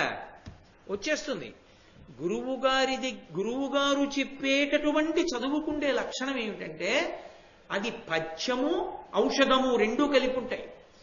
ఎప్పుడో జరిగిన విశేషం లేదా నేర్చుకోవలసిన చదువు నేర్పుతూ ఉంటాడు. నేర్పుతూ దానితో పాటుగా ఇంత నేర్చుకున్నవాడు సమాజమునకు బరువు కాకుండా 10 మందికి పనికొచ్చేవాడిగా తయారవడానికి వీలైన సంస్కారాన్ని కూడా నేర్పుతాడు. ఇప్పుడు చదువు సంస్కారము కలిసి ప్రవేశించిన విద్యార్థి రేపొద్దున్న దేశానికి గొడుగు పట్టేవాడు అవుతాడు. వాడు గుమాస్తా కానివ్వండి, అధికారి సంతకానికి ఫైలు గదిలోకి తీసుకొచ్చేవాడు కానివ్వండి, కారు నడిపేవాడు కానివ్వండి, విమానాన్ని నడిపేవాడు కానివ్వండి, దేశానికి రాష్ట్రపతి కానివ్వండి, సరిహద్దులలో నిలబడ్డ సైనికుడు కానివ్వండి, ఆయన ఎందులో ఉంటే దాని వలన ఆ స్థానానికో గౌరవం వస్తుంది. అతను ఉన్నాడు, నేను చూసుకోక్కర్లేదండి అంటాడంటే పైవాడు. ఆ సంస్కార బలం అబ్బుతుంది. అది ఎందువల్ల సాధ్యం అంటే గురుముఖత విద్య వలన మాత్రమే. కేవలం పాఠం చెప్పడానికి గురువు అక్కర్లేదు. అది కేవలం అవతల వాణ్ణి ఏదో ఒక బాంబు తయారు చేసినట్టో, ఒక బ్యాటరీ తయారు చేసినట్టో తయారు చేయడం. ఒక బ్యాటరీని తయారు చేస్తే ఏం చేస్తుంది? కొంతకాలం శక్తినిస్తుంది. అలా తయారు చేయడానికి కాదు, 10 మందికి పనికొచ్చేవాడిగా ఆ విభూతిని కలిగి ఉండడాన్ని తయారు చేయాలి. అప్పుడు సమాజం అంతా వాడిని చూసి సంతోషిస్తుంది, ఆయన ఉన్నాడు అని సంతోషిస్తుంది. అలా గర్వపడడానికి వీలైనటువంటి వాడిని తయారు చేయడం గురువు మాటల చేతనే సాక్ష్యం. అందుకే గురువు లేని విద్య గుడ్డి విద్య. గురువు గారి దగ్గర నేర్చుకో. గురువుకి నమస్కారం చెయ్యకుండా దేని జోలికి వెళ్ళవద్దు. గురువుకి నమస్కారం చేసి ప్రారంభించింది ఏదైనా నీకు 10 మందికి కూడా ఉపయోగపడుతుంది. నాదని మొదలెట్టింది నిన్ను పాడు చేస్తుంది. ఇతరుల విషయం ఇంకెందుకు దాని గురించి. కాబట్టి ఇప్పుడు ఆ యువక్రీతుడు నశించడానికి అది కారణమైంది. సరే, అయిపోయిన తరువాత ఇలా కొంతకాలం అయిపోయింది. అయిపోయిన తరువాత ఒకప్పుడు బృహజ్జుమ్నుడు అనబడేటటువంటి ఒక రాజు యజ్ఞం చేస్తున్నాడు. ఆ యజ్ఞం చేస్తూ చేస్తూ ఋత్విజులుగా ఆహ్వానించాడు ఈ రైభ్యుని యొక్క కుమారులైనటువంటి అర్ధావసు పరావసు అనబడేటటువంటి పిల్లల్ని. ఇద్దరు వెళ్ళి ఋత్విజులుగా ఉండి ఆ యజ్ఞం చేయిస్తున్నారు. బాగా చీకటి పడిపోయింది ఆ యజ్ఞం చేస్తున్నటువంటి ప్రదేశమునందు. అక్కడ ఉండిపోవలసి వచ్చి ఈ పరావశుడు మరునాడు బాగా చీకటితో ఉండగా తెల్లవారుజామున 3 గంటలకో ఆ యజ్ఞం జరుగుతున్నటువంటి యజ్ఞశాల నుండి బయలుదేరి ఇంటికి వెడుతున్నాడు. అది అరణ్య మార్గం. వెడుతుంటే తండ్రి ఏ చలిగా ఉందో ఏ కంబళియో కప్పుకుని తండ్రి వస్తున్నాడు, భరద్వాజుడు రైభ్యుడు. ఈయన ఆ చీకట్లో వస్తున్నటువంటి తండ్రిని చూసి క్రూరమృగం అనుకుని చేతిలో ఉన్న వాడి అయిన ఆయుధంతో పొడిచాడు. చాటు నుండి పొడిస్తే పెద్ద కేక వేసి తండ్రి పడిపోయాడు. రైభ్యుడు పడిపోగానే అరే రే ఎంత పని చేశాను రా, తండ్రిని పొడిచాను, మర్మస్థానంలో పొడుచుకుంది, చచ్చిపోయాడు అని అంత్యక్రియలన్నీ చేసి గబగబా మళ్ళీ యజ్ఞం జరుగుతున్నటువంటి చోటుకి వెళ్ళి అర్ధావసుతో అన్నాడు, నువ్వు యజ్ఞం ఒక్కడివే చేయించగలిగినటువంటి దక్షుడివి కావు, నేను చేయిస్తాను. నువ్వేం చేస్తావంటే, నేను బ్రహ్మహత్య చేశాను, తండ్రిని తెలియక పొడి చేశాను తెల్లవారుజామున. తండ్రి గారని తెలిసి పొడవలేదు, క్రూరమృగం అనుకుని పొడి చేశాను. అయినా తండ్రిని చంపేశాను కదా, మహావిద్వాంసుడిని, గురువుని, బ్రాహ్మణుణ్ణి చంపాను కదా, నాకు దోషం వచ్చింది. బ్రహ్మహత్య నశించడానికి సంబంధించిన ప్రాయశ్చిత్త మంత్రాలన్నింటినీ కూడా నువ్వు కూర్చుని అన్వయించి చేసి ఎంత చేస్తే ఆ దోషం పోతుందో అంత చేశాక నువ్వు యజ్ఞశాలకి రా అన్నాడు. పాపం ఈ అర్ధావసు పరావసుడి మాటలు నమ్మాడు. అలాగేలే తమ్ముడా, నేను తప్పకుండా చేస్తానని చెప్పి అన్నగారు వెళ్ళిపోయి ఆయన చేయడం మొదలుపెట్టాడు. ఆ తమ్ముడి బ్రహ్మహత్య పోవడానికి కావలసిన మంత్రాలు ఆయన చేస్తున్నాడు, పరావసు యజ్ఞం చేస్తున్నాడు. అడుగుతారు కదా, అతను రావట్లేదు అని. నేను తండ్రిని చంపాను, నా బదులు ప్రాయశ్చిత్తం అతను చేస్తున్నాడని చెప్తే యజ్ఞం చేయించడానికి నీలాంటి దుర్మార్గుడు ఎందుకంటారేమో అని చెప్పడం మానేసి తను యజ్ఞం చేయించేస్తున్నాడు. కొంతకాలం అయిపోయిన తర్వాత ఎంత సంఖ్యలో ఆ మంత్రాలని ఆమ్నాయం చెయ్యాలో అంత చేసి పాపం అర్ధావసు తిరిగి యజ్ఞశాలలోకి వచ్చాడు. అంటే చదువు యొక్క సంస్కారం కూడా ఒక్కొక్కసారి ఉద్ధానపతనములకు కారణమవుతూ ఉంటుంది. సత్వగుణంతో నిరంతర పరిశీలనలో ఉన్నవాడి చదువే పనికొచ్చే చదువు. ఎంత చదువుకున్నారు కాదు, మిమ్మల్ని ప్రతి క్షణం ఆ చదువు సంస్కారవంతుడుగా ఎలా నిలబెట్టగలదు అన్నది, గుణములు ఎలా ప్రకాశిస్తున్నాయన్న దాన్ని బట్టి కూడా ఉంటుంది. అందుకే చదువు కూడా అందరినీ ఉద్ధాన పతనాల్లోంచి రక్షించగలదని చెప్పడం కష్టం. విశ్వామిత్రుడంతటి వాడు అన్ని కష్టాలు పడవలసి వచ్చింది బ్రహ్మర్షి కావడానికి. కాబట్టి ఈ పరావసు ఆ మాట చెప్పి ఊరుకున్నాడు. ఆ కార్యం అంతా పూర్తయిపోయిన తర్వాత ఈ అర్ధావసు బయలుదేరి యజ్ఞశాలలోకి వచ్చాడు. వస్తుంటే అందరు అడిగారు, ఇంతకాలం ఎక్కడికి పోయావు, ఇప్పుడు ఎందుకు వస్తున్నావు అన్నాడు. ఎక్కడ అన్నగారు ఇంతకు ముందు తను చంపేశాడు తండ్రిని చెప్తాడు అని వీడు ధూర్తుడు తండ్రిని చంపేశాడు, బ్రహ్మహత్య వస్తుందని ఇప్పటిదాకా మంత్రాలని అనుష్ఠానం చేసి ప్రాయశ్చిత్తం చేసుకుని ఇన్నాళ్ల తర్వాత యజ్ఞశాలకు వస్తున్నాడు అన్నాడు. తెల్లబోయాడు అర్థావసు. అరే, నేను చెయ్యనిది నా మీదకి నెట్టాడు. తను చేసింది ప్రాయశ్చిత్తానికి నేను వెళ్ళాను, నువ్వు యజ్ఞం చేయించలేవంటే నేను వెళ్ళాను. తను యజ్ఞం చేయిస్తున్నాడు, తను చేసిన పని నేను చేశానని చెప్తున్నాడు సభలో 10 మంది ముందని. ఆయన ఆశ్చర్యపోయి అవాక్కై అప్పుడు కూడా తమ్ముణ్ణి ఏమీ అనకుండా తన చదువుకున్నటువంటి చదువు వలన కలిగినటువంటి సత్వగుణం చేత దేవతల్ని ప్రార్థన చేస్తూ ఊరుకున్నాడు. వెంటనే దేవతలు ఆకాశంలోకి వచ్చి అశరీరవాణిగా పలికారు. ఈ పరావసు చెప్పింది అపర్థం. ఇతనే తండ్రిని చంపాడు, కావాలని చంపలేదు. ఏదో ఆ చీకట్లో వెడుతుంటే క్రూర మృగం అనుకుని చంపాడు. ఇతనే అన్నగారిని బ్రహ్మహత్యాపాతక నివారణకి కావలసినటువంటి మంత్రములను అన్యాయం చేయమని చెప్పాడు. వెళ్ళినవాడు అర్ధావసు, ఉన్నవాడు పరావసు. అన్నగారి మీద నెపం పెడుతున్నాడు, ఇతందే తప్పు అని చెప్పాడు. చెప్పేటప్పటికీ అందరూ సభలో ఉన్నవాళ్ళు తెల్లబోయారు. నాయనా, గురువు గారి దగ్గర తీర్చుకున్నటువంటి చదువు పరిపూర్ణమైనటువంటి సత్వగుణానికి నీకు పనికొచ్చింది. నీకు పనికొచ్చింది కనుక మేము ఎంతో సంతోషిస్తున్నాం. గురుముఖతః నేర్చుకున్న విద్య ఎంత ఔదార్యానికి, ఎంత సహనానికి, ఎంతమంది ఉన్నతికి పనికొస్తుందో నిన్ను చూస్తే అర్థమవుతోంది. కాబట్టి నీకు వరాలు ఇస్తాం, కోరుకోమన్నాడు. కోరుకోమంటే ఇప్పుడు అర్థావసు ఏమడిగాడంటే, మొట్టమొదట ఏ తండ్రి నా తమ్ముడి చేతిలో హతుడయ్యాడో ఆ రైభ్యుడు మళ్ళీ పునర్జీవితుడు కావాలి. ఏ భరద్వాజుడు మా నాన్నగారితో కలిసి చదువుకున్నాడో ఆయన కొడుకు చనిపోయాడన్న వార్త తెలిసి తట్టుకోలేక ప్రాణం విడిచిపెట్టేశాడు. ఆ భరద్వాజుడు మళ్ళీ బతకాలి. ఆ భరద్వాజుడికి కొడుకుగా పుట్టి గురుముఖతః నేర్చుకోరా అంటే నేర్చుకోకుండా మా తమ్ముడి భార్యని ఆశించి భంగపాటు పొంది మా నాన్న యజ్ఞంలోంచి వచ్చిన కృత్య వలన మరణించినటువంటి ఆ యువక్రీతుడున్నాడే వాడు బతకాలి. వీళ్ళు ముగ్గురు బ్రతికేటట్టుగా అనుగ్రహించండి అన్నాడు. ఈ ముగ్గురితో అసలు అర్ధావసుకి ఏమైనా సంబంధం ఉందా? తండ్రి రైభ్యుడితో ఉందంటే అర్థం ఉంది. కానీ అంత ధూర్త పని చేసినటువంటి ఆ యువక్రీతుడిని బతికించమని అడగడం ఏమిటి? భరద్వాజుడిని బతికించమని అడగడం ఏమిటి? యువక్రీతుడు బ్రతికి సభలోకి వచ్చాడు. వచ్చిన తర్వాత అతను ఆశ్చర్యపోయి ఈయన వలన నేను బతికానని తెలుసుకుని వెంటనే దేవతల్ని ప్రశ్న వేశాడు. ఇతనికి ఇంత గొప్ప గుణం, ఇంత సత్వబుద్ధి, ఇంత మంచిగా ప్రవర్తించగలిగిన లక్షణం దేని వలన కలిగాయో నాకు చెప్పవలసింది. ఈ బుద్ధి నాకు అబ్బలేదు, వీడికి అబ్బింది. ఎందుకు అబ్బిందో మాకు చెప్పండి అని అడిగాడు దేవతల్ని. వెంటనే దేవతలు అన్నారు, గురు శుశ్రూషయనొచ్చు పరమ క్లేశమున చేసి పడసిన విద్యలు స్ఫురించుగాక, గురుముఖ విరహితముగబడసిన వియు వెలయునే ఎందు.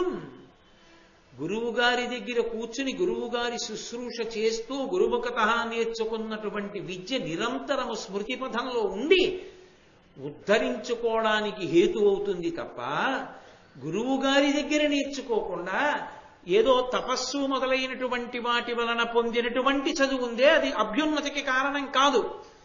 గురుముఖతః నేర్చుకోవడంలో ఇతనికి ఉన్నటువంటి దుర్గుణములు అన్నీ విడిచిపెట్టేశాయి. ఇతని సంస్కారము అంత ఉన్నత సంస్కారముగా మారిపోయింది. అందుకే ఇద్దరూ ఒక చోటే నేర్చుకున్న పరావసు కన్నా కూడా అర్థావసు అంత గొప్పవాడయ్యాడు. కొంతవరకే గురుముఖతః విద్య ఆ పరావసుకు కూడా పనికొచ్చింది. అర్థావసు నిగ్గు తేలి నిలబడ్డాడు. దీనికి గురుముఖతః నేర్చుకోవడమే కారణము. కాబట్టి ఏ చదువైనా గురువు గారి దగ్గర నేర్చుకున్నప్పుడే ఇతరుల విషయము దేవుడెరుగో తనని తాను ఉద్ధరించుకోవడానికి పనికొస్తుంది సుమా అని దేవతలు పూర్తి చేశారు. ఓ ధర్మరాజా, ఈ దేశంలో చదువు ఎలా ఉండాలో, చదువు ఎలా చదువుకోవాలో నిరూపింపబడినటువంటి ప్రదేశం అదిగో ఆ యజ్ఞం జరిగిన ప్రదేశం. అంత గొప్ప విషయం ఇక్కడ నడిచింది. కాబట్టి ఈ విషయాన్ని గుర్తెరిగి నువ్వు ఆ యజ్ఞశాలలో ప్రవేశించి గంగానదీ తీరంలో స్నానం చేసి చక్కగా రా అన్నాడు. స్నానం చేసి సంతోషంగా తన తమ్ముళ్లతో, ద్రౌపదీదేవితో, ధౌమ్యుడితో, రోమశ మహర్షి, ఇతర విప్రులు అందరూ కలిసి వస్తుంటే ధర్మరాజు గారు ఒక్కసారి అర్జునుడిని స్మరించాడు. మహానుభావుడు అర్జునుడు వెళ్ళిపోయి కొన్ని సంవత్సరాలైంది. పాశుపతాస్త్రం కోసం పరమేశ్వరుడి గురించి తపస్సు చేస్తానని వెళ్ళాడు. ఆ తర్వాత రోమశ మహర్షి వచ్చి చెప్పారు, ఇంద్రసభలోకి చేరాడు, కుబేరాది దేవతల అనుగ్రహం చేత అనేకమైన అస్త్రములు పొందాడని తెలుసుకున్నాం. కానీ అర్జునుణ్ణి చూసి ఎంతకాలమైందో, అర్జునుణ్ణి చూడాలని నా మనసు తహతహలాడుతోంది. ఆ గాంధీవం పట్టుకుంటే చేతిలో ఎటువంటి శత్రువునైనా దునమాడగలిగినటువంటి భుజశక్తి కలిగినటువంటి అర్జునుడు నా కట్టెదుట కనపడి ఎంతకాలమైందో అని తన తమ్ముడి గురించి బెంగ పెట్టుకుని మాట్లాడుతున్నాడు. అది అన్నగారి ఔదార్యం. మాట్లాడుతూ నడుస్తున్నాడు. అనుచున్ పార్థవిలోకనంబు మదిలో నర్ధింపగా ధర్మజుండు అనవజ్జుల్ కడువెట్కతో నరిగితార పాండవుల్ గంధమాధన శైలేంద్రముగాంచిరి ఉన్నత బృహద్ధాతు స్థలీ సంహతిన్ ఘన సంధ్యాగమ శంక సన్మునులకున్ కావించు దానిన్ మహిన్.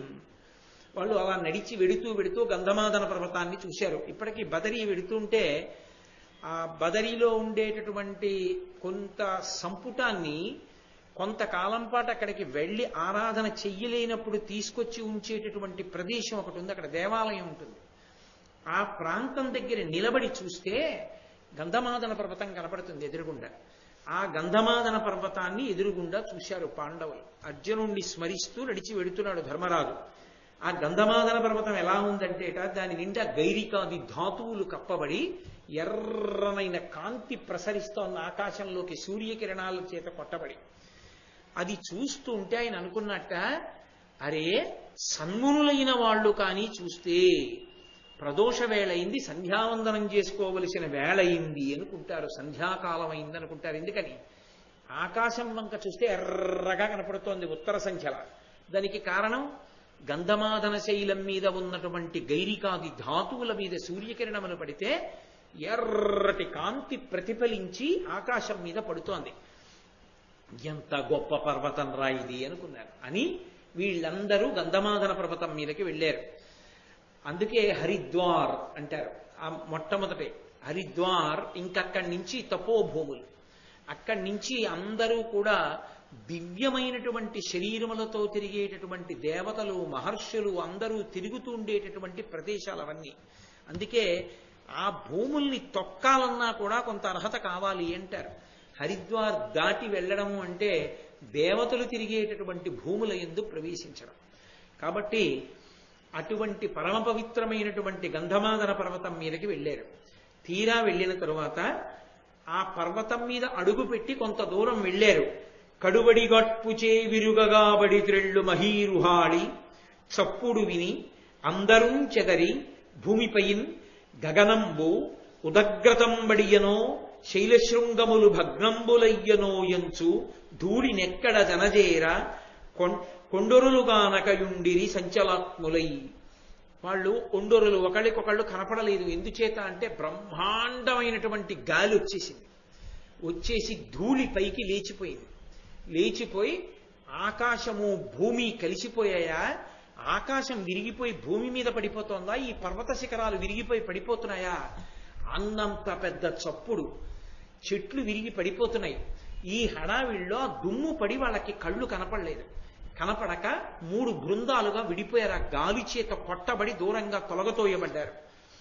ధౌమ్యుడు, ధర్మరాజు గారు, సహదేవుడు ముగ్గురు ఒక జట్టుగా విడిపోయారు. భీముడు, ద్రౌపదీదేవి ఒకవైపుకు విడిపోయారు. ఆ తరువాత రోమశ మహర్షి, నకులుడు, బ్రాహ్మణుల యొక్క గుంపు ఒకవైపుకు వెళ్ళిపోయారు. 3 గుంపులుగా చెదిరిపోయారు. విశేషమైనటువంటి వర్షం పడింది. అసలే గంధమాదన పర్వతం, దాని మీద అంత గాలి వాన అయిన తరువాత మెల్లిగా వెతుక్కుని ఒకళ్ళతో ఒకళ్ళు కలుసుకుని మొత్తం అందరూ కలిపి ఒక చోటుకు వచ్చారు. వచ్చిన తరువాత వాళ్ళు క్షేమకరమైన ప్రాంతానికి వెళ్ళడం కోసమని అక్కడ నడుస్తుంటే ఆ పర్వతం మీద నడవడానికి సరి అయిన చోటు ఉండదు. ఆ ఎత్తు పల్లాలలో మొనతేరినటువంటి రాళ్ల మీద నడిచినటువంటి కారణం చేత పుళ్ళు పడిపోయినటువంటి పాదములలోంచి నిత్తురు స్రవించి ఆ బాధ ఓర్చలేక ద్రౌపదీదేవి స్పృహ తప్పి పడిపోయింది. వెంటనే ధర్మరాజు గారు ఏడ్చాడు ఆవిడ్ని చూసి. సముచితంబగు మృదుశైన తలంబున శయనించు ఈ తన్వి సదమలాంగి పరుసంపురాలపై పడి తీవ్ర వేదన పొందినయది. మహాపురుషులైన పాండవులకు ప్రియభార్యయైన పుత్రి సుఖముండునని మది సోమకుండు పాయక సంతోషపడియుండుగాకున్నయని విలాపించుచు అయ్యమ తనూజుడు ఉచిత వచన రచన నురార్చిరప్పుడు ధౌమ్యుదొట్టి సకల ధరణిసురులు మూర్ఛతేరినంత ముదిత ద్రౌపది సీత మందపవన సేవ్యమానయగుచు. ఎక్కడో అంతఃపురాల్లో మెత్తని పరుపుల మీద పడుకుంటే పక్కన దాసదాసీజనమందరూ సేవిస్తూ ఉండగా ఎన్నో భోగములను అనుభవించవలసినటువంటి ద్రౌపదీదేవి యజ్ఞం చేస్తే యజ్ఞంలోంచి బయటికి వచ్చినటువంటి యజ్ఞ సంభవ యజ్ఞసేని ఇటువంటి కుమార్తెని ఈ భూమండలం మీదనే వీరులైనటువంటి పాండవుల 5గురికి ఇల్లాల్ని చేస్తున్నాను, ఎన్ని సుఖాలు పొందుతుందో అని అనుకున్నటువంటి ఆ పిచ్చి ద్రుపదుడు తన కూతురు పడుతున్న కష్టాలు విని ఎంత బాధపడుతున్నాడో, ఆఖరికి నా కూతురు ఇంత బాధపడుతున్నటువంటి స్థితిలో ఉందని ఎంత నొచ్చుకున్నాడో అని పాదములలోంచి నిత్తురు స్రవిస్తున్నటువంటి ద్రౌపదీదేవి వంక చూసి అలమటిస్తున్నటువంటి ధర్మరాజు గారిని ధౌమ్యాది పురోహితులందరూ కూడా యుక్తమైన మాటల చేత అనునయించారు. ఈలోగా ఆ పర్వతం నుంచి వచ్చినటువంటి చల్లని గాలి చేత ద్రౌపదీదేవి సేద తీరింది. వెంటనే ధర్మరాజు గారు భీమసేనుణ్ణి పిలిచి, ఈ ద్రౌపదీదేవి ఇక నడవలేదు. మహాభారతాది గ్రంథములను చదువుకోవడం ఎందుకు అంటే, చిన్న కష్టానికి విచలితుడు కాకూడదు మనిషి. ఎవడు కష్టానికి విచలితుడైపోతాడో వాడు ఇక పురోగమించలేడు, అక్కడతో ఆగిపోతుంది. ఎందుకంటే మన కోణంలో ఒక వంకర వచ్చేస్తుంది, ఒక తిరుగు వచ్చేస్తుంది. అది ఏం చేస్తుందంటే సమస్తాన్ని కూడా అక్కడికే తెచ్చి అన్వయం చేస్తుంది. మీకు నేను ఒక ఉదాహరణ చెప్పాలంటే, మోకాళ్ళు నొప్పులు వచ్చాయి అనుకోండి, 50 ఏళ్ళు లేవు, వచ్చాయి మోకాళ్ళ నొప్పులు వచ్చాయి.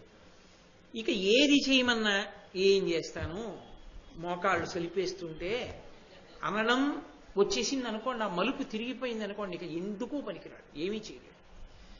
ఏది చేయమన్నా నేనేం నడవగలను, నేనేం కూర్చోగలను, సలిపేయవు మోకాళ్ళు అంటున్నాడు అనుకోండి, ఏమంటే ఆఫీస్కి వెళ్తారా, ఏం వెళ్ళను, సలిపేస్తుంటే మోకాళ్ళు. ఏమంటే పూజ చేస్తే ఏం చేయను, సలిపేస్తుంటే. ఏమంటే ప్రవచనం చేస్తా, ఏం చేయను, చెప్తున్నానా. ఏమంటే భోజనానికి కూర్చోండి, ఏమిటి కూర్చోను, ఏ కూర్చో వెయ్యి, దిక్కుమాల బతికి ఇలా అయిపోయిందని నేర్చుకున్నాడు అనుకోండి, ఆయనలో నిరాశావాదం పెరిగిపోతే అంతా శుభ్రంగా ఉన్నాడు. ఒక్క మోకాళ్ళు నిప్పెట్టాయి, ఏమిటి దానివల్ల ప్రమాదం, మోకాళ్ళు నిప్పెడితే కుర్చీలో కూర్చో, అంత మాత్రం చేత నీ జీవితమేమి నాశనం అయిపోలేదు. తలుపులు తెరిచే ఉన్నాయి, నువ్వు భగవంతుడికి సంబంధించిన ఉపాసన చేయడానికి నీకు ఎక్కడా వైక్లభ్యం కలగలేదు సరికదా, పరమేశ్వరుని యొక్క గొప్ప అనుగ్రహానికి పాత్రుడవయ్యావు.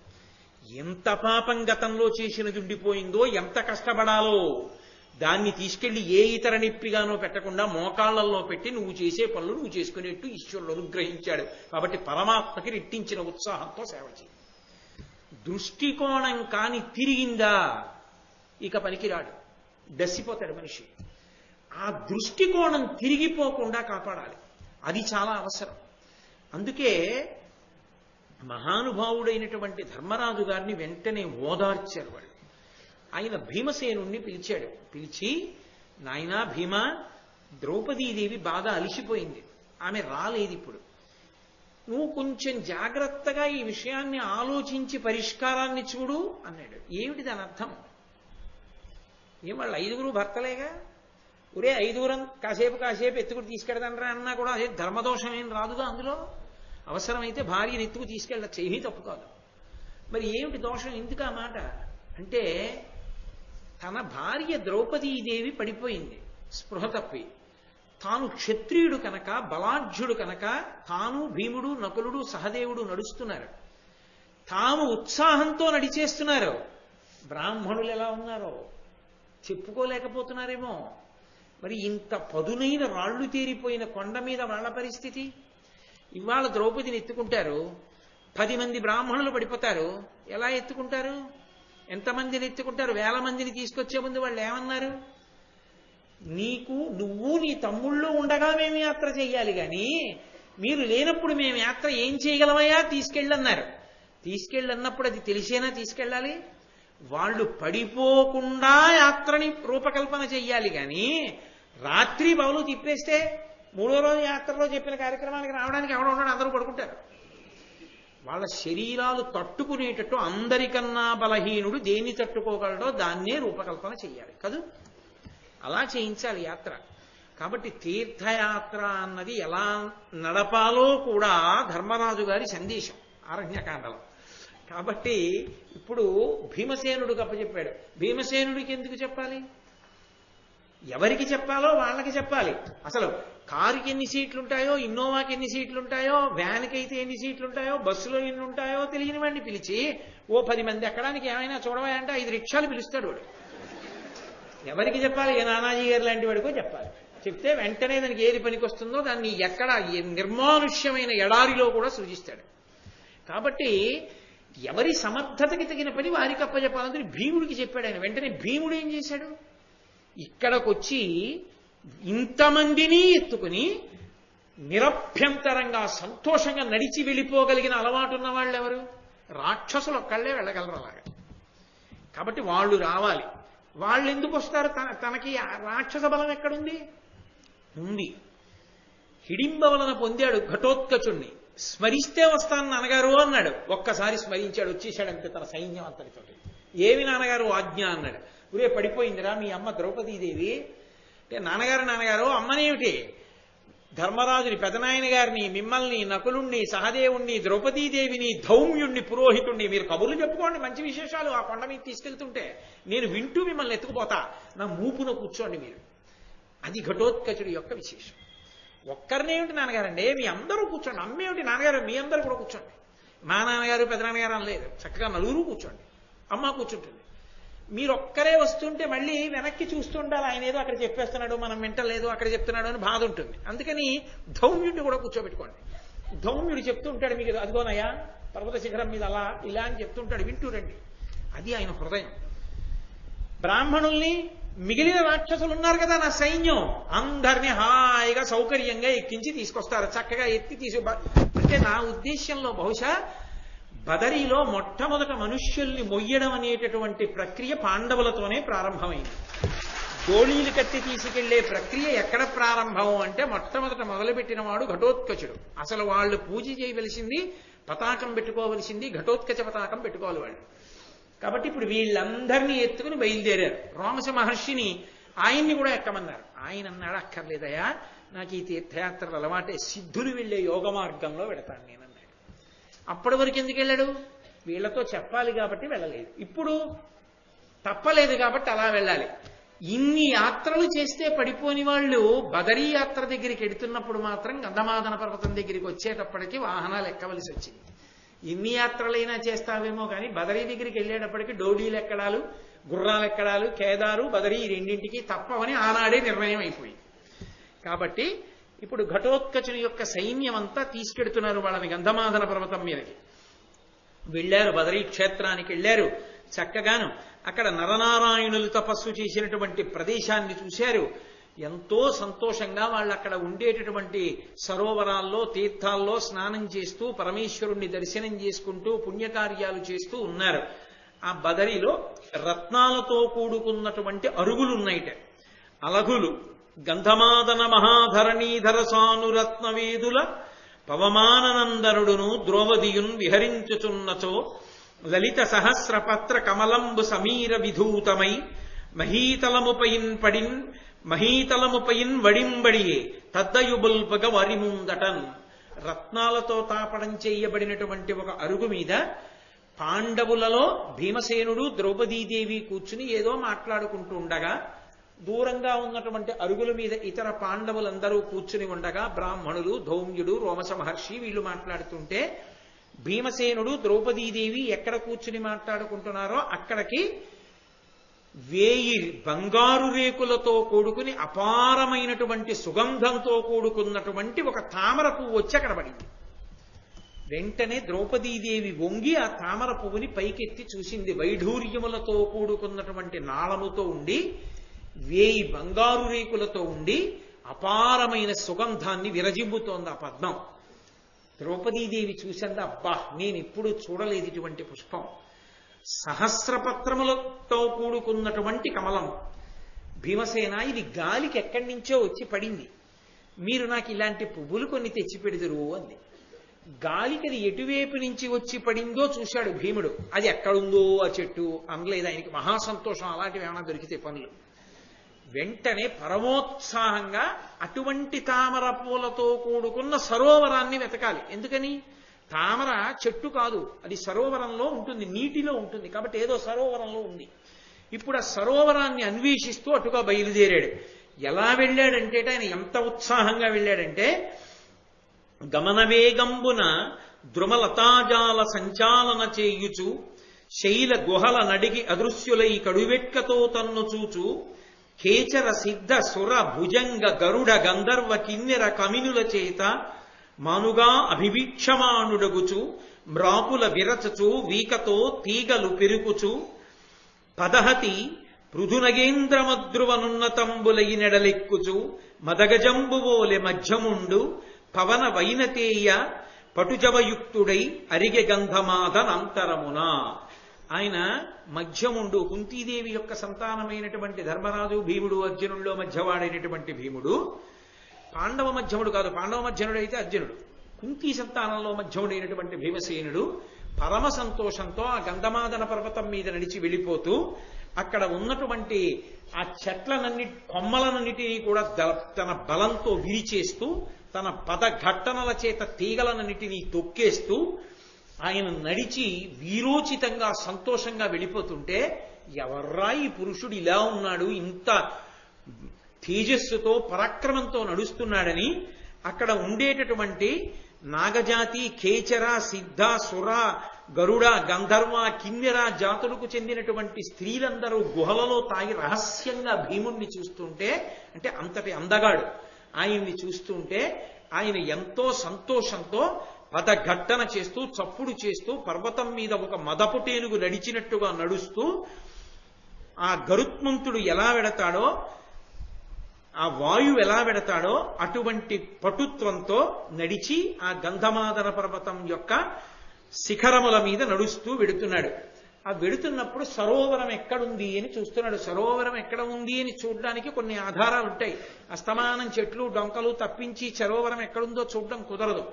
సరోవరాన్ని కనిపెట్టడానికి ఒక మార్గం ఉంటుంది. రామాయణంలో రామచంద్రమూర్తి చెప్తారు, రెక్కలు టపటపలాడించుకుంటూ తడి రెక్కలతో పక్షులు ఎగురుతూ ఎక్కడుంటాయో అక్కడ జలాశయం ఉందని గుర్తు.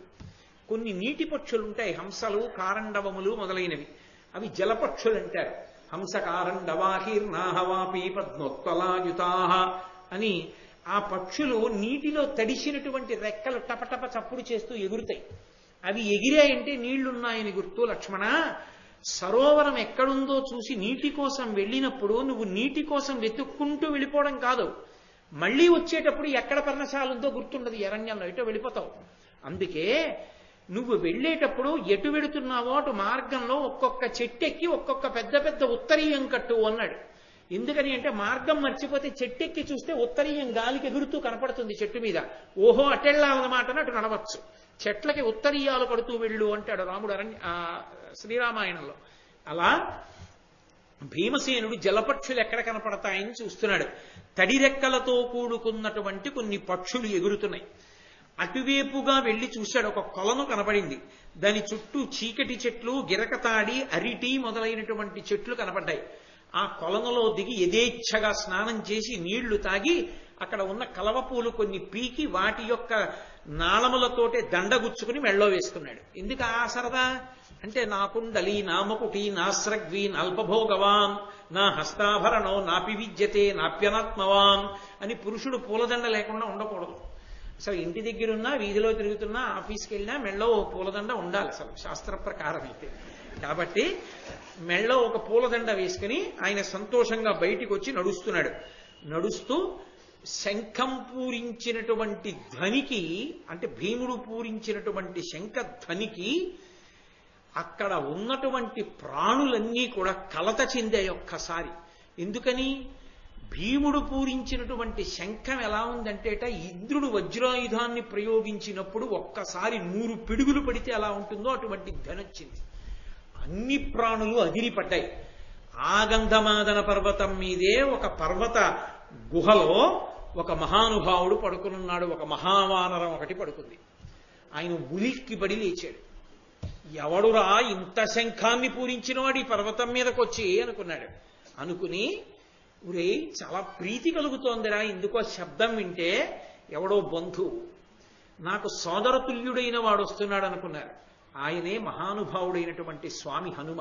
ఇప్పటికీ గంధమాదన పర్వతం మీదే విహరిస్తూ ఉంటారు ఆయన ఆ గుహలో పడుకుని ఉన్నారు.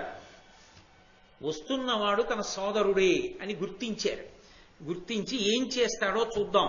పెద్ద పెద్ద మహావృక్షాలను పెకలించి ఆ నడిచి వెళ్ళడానికి సన్నటి కాలిబాటు ఉంది, దానికి అడ్డుగా చెట్లు పడేసి మహావృద్ధుడైపోయిన వాడిలా వేషం కట్టి తోక అడ్డంగా పడేసి పడుకున్నారు.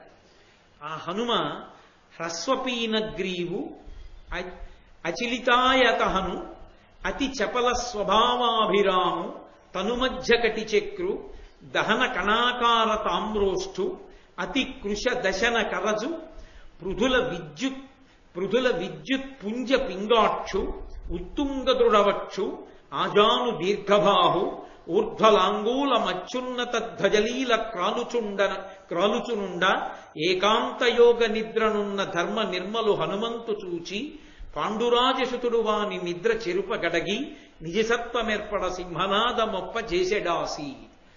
ఆ స్వామి హనుమ ఈ కంఠం కురచగా ఇలా కలిసిపోయినట్టుగా ఉండి, అంటే బాగా పొడుగ్గా ఉన్న కంఠం కాకుండా అతి చపల స్వభావాభిరాముడు, ఎప్పుడూ చంచల స్వభావంతో అటు ఇటు కదిలిపోయేటటువంటి వానర స్వరూపంతో, గుండ్రగా ఉన్నటువంటి నడుంతో, నిప్పు ఎలా ఉంటుందో అటువంటి ఎర్రటి పెదవితో, బాగా సన్నగా వాడిగా ఉన్నటువంటి, ఇలా ముట్టుకుంటే కొరికితే తెగిపోయేటట్టుగా ఉన్నటువంటి దంత పంక్తితో, అంత వాడిగా ఉన్నటువంటి గోళ్లతో, అలాగే విశేషమైనటువంటి బంగారు రంగు మెరిసిపోతుంటే తప్తమైన బంగారం ఎలా ఉంటుందో ఆ బంగారం కరిగిన కాంతి వస్తోందా అన్నట్టుగా 2 కన్నులు బంగారు రంగుతో ఉన్నటువంటి వాడు, విశాలమైనటువంటి బాగా పైకి ఎత్తుగా వచ్చి విశాలమైన వక్షస్థలం ఉన్నటువంటి వాడు, మోకాళ్ల వరకు వ్రేలాడుతున్నటువంటి చేతులున్నవాడు, ఏదో పెద్ద ధ్వజం ఎగరేశారా అన్నట్టుగా వెనక నుంచి ఇలా పైకి లేచి తల మీద చుట్టుకున్నటువంటి పైకి తిరిగినటువంటి తోక ఉన్నటువంటి వాడు, అడ్డంగా దారికి పడుకుని నిద్రపోతున్నవాడిలా యోగ నిద్రలో ఉన్నవాడిలా పడుకునుంటే అటుగా వచ్చినటువంటి పాండురాజసుతుడైనటువంటి భీమసేనుడు చూసి, ఎవరురా ఈ కోతి, పెద్ద కోతి అడ్డంగా పడుకుందని దాన్ని ఒక్కసారి అదల్చి లేపుదామని ఒక్కసారి శంఖం తీసుకుని పెద్ద శబ్దం చేశాడు. ఒక్కసారి ఉలిక్కిపడి లేచిన వాళ్ళ కళ్ళు తెరిచి చూసి, ఏదో ఇంట్లో కాలింగ్ బెల్ కొడితే బట్ట ఉయ్యాల్లో ఉన్న పిల్లాడు ఇలా అన్నట్టు ఉలిక్కిపడినట్లు నటించి హనుమ ఆ భీమసేనుడితో అంటున్నారు, అతి జరారోగ భరమున నలసియొలసి యొదిగి సుఖనిద్రమై నిట్టులున్నవాని కడు మదంబున ఏమియు కరుణలేక ఏల బోధించి తయ్యని విరిగి ఎరిగి. ఏమయ్యా, చాలా ముసలివాణ్ణి, రోగభారంతో ఉన్నవాణ్ణి, నిద్ర లేస్తే రోగభారం అని ఇప్పి తెలుస్తుంది, ఏదో నిద్రపోతే ఇంకా గొడవ తెలియదు. ఆ వయోభారంతో రోగంతో ఉండి ఏదో నిద్ర పట్టింది కదా అనుకుని పడుకున్నాను. ఇలాగా ఎక్కడి నుంచి వచ్చావయ్యా, నిద్ర పాడు చేశావో, నిద్రపోతున్న వాడిని లేపకూడదు. శాస్త్రంలో ఈశ్వర కార్యం చెప్పకుండా లేపకూడదు. ఎందుకంటే నిద్ర బ్రహ్మజ్ఞానమునందు సమాధి స్థితికి ప్రతీక. కారణం చెప్పి లేపాలి. కారణం ఏదో కారణం చెప్పకూడదు, ఈశ్వర సంబంధం చెప్పాలి. అందుకే పిల్లల్ని చదువుకోవడానికి నిద్ర లేపినా లేవురే చదువుకో అని చెప్పకూడదు. నాన్న సూర్యోదయం ఇంకొక గంటన్నరలో జరుగుతుంది, లేచి పరమేశ్వరుడికి నమస్కారం చేసి సరస్వతీ సేవగా చదువుకోవాలి, విద్యాభ్యాసం చేయాలి లే అన్నాడు. అది ఉత్తమమైన ప్రక్రియ. తల్లిదండ్రులు బిడ్డల్ని లేపడంలో వాళ్ళ సంస్కారం తెలుస్తుంది. కౌసల్యా సుప్రజారామ పూర్వా సంధ్యా ప్రవర్తతే ఉత్తిష్ట నరశార్తూల కర్తవ్యం దైవమాంతికం. నిద్ర లేపితే అలా లేపాలందుకే. కాబట్టి నిద్రపోతున్న వాడిని లేపావు కదయా, ఇది మదం కాదు, భూతదయ లేదు నీకు? కోతి పడుకుందని ఊరుకోలేవు? కోతి అంటేనే చించల స్వభావం తిరుగుతుంది, అలాంటిది పడుకుందంటే ఎంత బాధలో ఉందో. ఎందుకయా అంత శంఖనాదం చేశావు? జంతువుల కంటే ధర్మం తెలియదు, మనుష్యుడివి నీకు ధర్మం తెలియదు. ధర్మమన్న మాట అన్వయం అయ్యేది మనుష్యులకే కదా. భూతదయ అన్న మాట ఏ ప్రాణికి లేదయా. ఈ అరణ్యంలో సింహానికి ఒక మేకను తినాలనిపిస్తే తినేస్తుంది. భూతదయ అన్న మాట అన్వయం అయ్యేది మనుష్యునికి ఒక్కడికే. మనుష్యుడు అయ్యుండి ఇతర జంతువుని చూసినప్పుడు భూతదయ లేదు నీకు? ఎందుకంత శంఖనాదం చేశావు? ఉలిక్కిపడి లేచానే, ఓ కోతి పడుకుంటే అలా పక్క నుంచి పోలేవు? ఎందుకు దానికి అంత పెద్ద అల్లరి చేసి మమ్మల్ని లేపడం? ఏమి అల్ప జంతువులు దద్దరిల్లిపోయేటట్టు ఒక కోతిని లేపడానికి అంత పెద్ద శంఖనాదం చెయ్యాలా? ఏమయ్యా, మనుష్యుడివై పుట్టి బలపరాక్రమాలు ఉన్నాయి కదా అని నీ ఇష్టం వచ్చినట్లు ప్రవర్తిస్తావా? అపారమైన శక్తులున్నవారు తప్ప ఈ గంధమాదన పర్వతం మీద తిరగలేరు. తెలిసో తెలియకో వచ్చావు. ఇక్కడ ఏదైనా తినడం కానీ తాగడం కానీ చాలా విశేషం. నీకు దొరికిన దుంపలు వేళ్లు తిని తేనె తాగి సరోవరంలో స్నానం చేసి వచ్చిన దారిన బ్రతికిపోతావు. కాబట్టి ఇక అల్లరి చెయ్యకు, నేను చెప్పిన మాట విను. హితవు చెప్తున్నాను. నిన్ను చూస్తే ఎందుకో నెయ్యం కలుగుతోంది, సమరసభావం కలిగింది, అందుకు చెప్పా మంచి మాటలు అన్నాడు. అంటే భీముడు అన్నాడు, నేనెవరో తెలుసా? పాండురాజకుమారుణ్ణి, వాయుపుత్రుణ్ణి. వాయువు యొక్క అనుగ్రహం చేత కుంతీదేవి యందు జన్మించిన వాణ్ణి. నన్ను భీమసేనుడు అంటారు. నేను ఒక పని మీద ఇలా వెడుతున్నాను. ఏమిటి పని? ద్రౌపదీదేవి అడిగింది కాబట్టి సరోవరంలో ఉన్న సౌగంధికా పుష్పములను తీసుకురావాలి. నేను పని మీద వెడుతున్నాను. అడ్డంగా పడుకున్నావు. నువ్వు మర్యాదగా అడ్డం లేచిపోతావా? అడ్డం లేవకపోతే ఒకనాడు 100 యోజనముల సముద్రాన్ని లంఘించినటువంటి స్వామి హనుమల నిన్ను కొండని కూడా దూకనా అన్నాడు. అబ్బో చాలా పెద్ద కబుర్లు చెప్తున్నావయ్యో. 100 యోజనముల సముద్రాన్ని లంఘించారా హనుమ? ఎందుకు సముద్రాన్ని దూకడం ఎందుకు హనుమ? ఏదో ఒక్కసారి చెప్పు, నాకు ఎందుకు లంఘించారో అన్నాడు. ఆయనే కదూ అంటే భీమసేనుడు చెప్తున్నాడు. ఇక్ష్వాకు వంశంలో పుట్టినటువంటి దశరథనయుడైనటువంటి రామచంద్రమూర్తి తన తండ్రిని సత్యవాక్యమునందు నిలబెట్టడం కోసం తన భార్య అయిన సీతమ్మతో సోదరుడైన లక్ష్మణస్వామితో కలిసి 14 సంవత్సరములు అరణ్యవాసాన్ని చేయడానికి వెళ్లిపోతే జనస్థానంలో రామచంద్రమూర్తి లక్ష్మణస్వామి లేని సమయం చూసి ధూర్తుడైనటువంటి రావణాసురుడు సీతమ్మని అపహరించి తీసుకెళ్లి కాంచనలంకలో బంధిస్తే ఆ సీతమ్మ జాడ కనిపెట్టడానికి అన్ని దిక్కులకి వానరములకు పెడితే దక్షిణ దిక్కుకు వెళ్ళినటువంటి వానరములలో హనుమ ఆనాడు 100 యోజనముల సముద్రాన్ని ఒక్కసారి లంఘించి వెళ్లి అశోకవనంలో ఉన్న సీతమ్మ తల్లి జాడ కనిపెట్టి వచ్చారని శ్రీరామాయణంలో చెప్తూ ఉంటారు కదా. ఆ హనుమ ఎలా లంఘించారో నేను అలా లంఘిస్తాను, నిన్ను కొండని కూడా. ఏమనుకుంటున్నావో తెలుసా అంటే ఆయన అన్నాడు, అబ్బో అంతటి మహావీరుడు నాయన, నాకు తెలియలేదు. హనుమంత గొప్పవారా? నువ్వు అంత గొప్పవాడివా? సరే, అంత అల్లరెందుకు, అంతంత దూకులవి ఎందుకు? కానీ దూకులు వద్దు, శంఖనాదం వద్దు. పెద్దవాణ్ణి కదూ, నా తోక నేను పక్కకి తప్పించలేను. ఆ తోక కొంచెం తీసి పక్కన పడేసి వెళ్ళిపో. తోక తీయడమే కదా కోతి, తీస్తానని చెప్పి ఆ గద పక్కన పెట్టి ఏపున 2 చేతులను నిమ్ముగబట్టి అమర్చి ఎత్తగా నోపక మొగ్గతిల్లబడి యుద్గత ఘర్మజలార్ధ్రదేహుడై కాపురుషుండువోల నిజగర్వము దక్కి ఎడంగియుండె చింతాపరుడై వృకోదరుడు తద్దయు లజ్జ నధోముఖంబుతోన్. నన్నయ్య గారు అద్భుతమైనటువంటి శాబ్దిక ప్రత్యక్ష ప్రసారం చేశారు. ఆ భీముడు ఆ తోక పట్టుకుని పైకి ఎత్తి కదు పక్కన పెట్టాలి. అందుకుని ఏపున 2 చేతులను ఇమ్ముగ పట్టి అమర్చి ఒంగుని ఆ తోక ఇలా పట్టుకుని, బాగా ఇమడలేదు, గట్టిగా పట్టుకోవాలి కదా, అందుని వదిలి మళ్ళీ ఇలా 2 చేతులతో పట్టుకుని బాగా 2 చేతుల్లోకి వెళ్ళిందో లేదో చూసుకుని ఒక్కసారి ఊపిరి బాగా పీల్చి దాన్ని అమర్చి ఎత్తగా హోప్ అన్నారు. అంటే తోక లేవలేదు సరికదా, ఆ తోక లేస్తుందని ఆయన అనుకున్నాడు. లేవకపోవడంలో బలం వ్యతిరిక్త కోణంలో పనిచేసి బోర్లా పడిపోయాడు.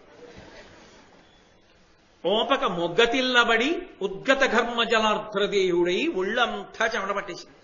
కాపురుషుండుబోల నిజ గర్వము దక్కి ఎడంగియుండే. సామాన్యమైన వాడు ఎలా గర్వం పోయి నిలబడిపోతాడో అలా కాపురుషుండువోలే నిజగర్వము దక్కి అడంగి ఉండే చింతాపరుడై వృకోదరుండు.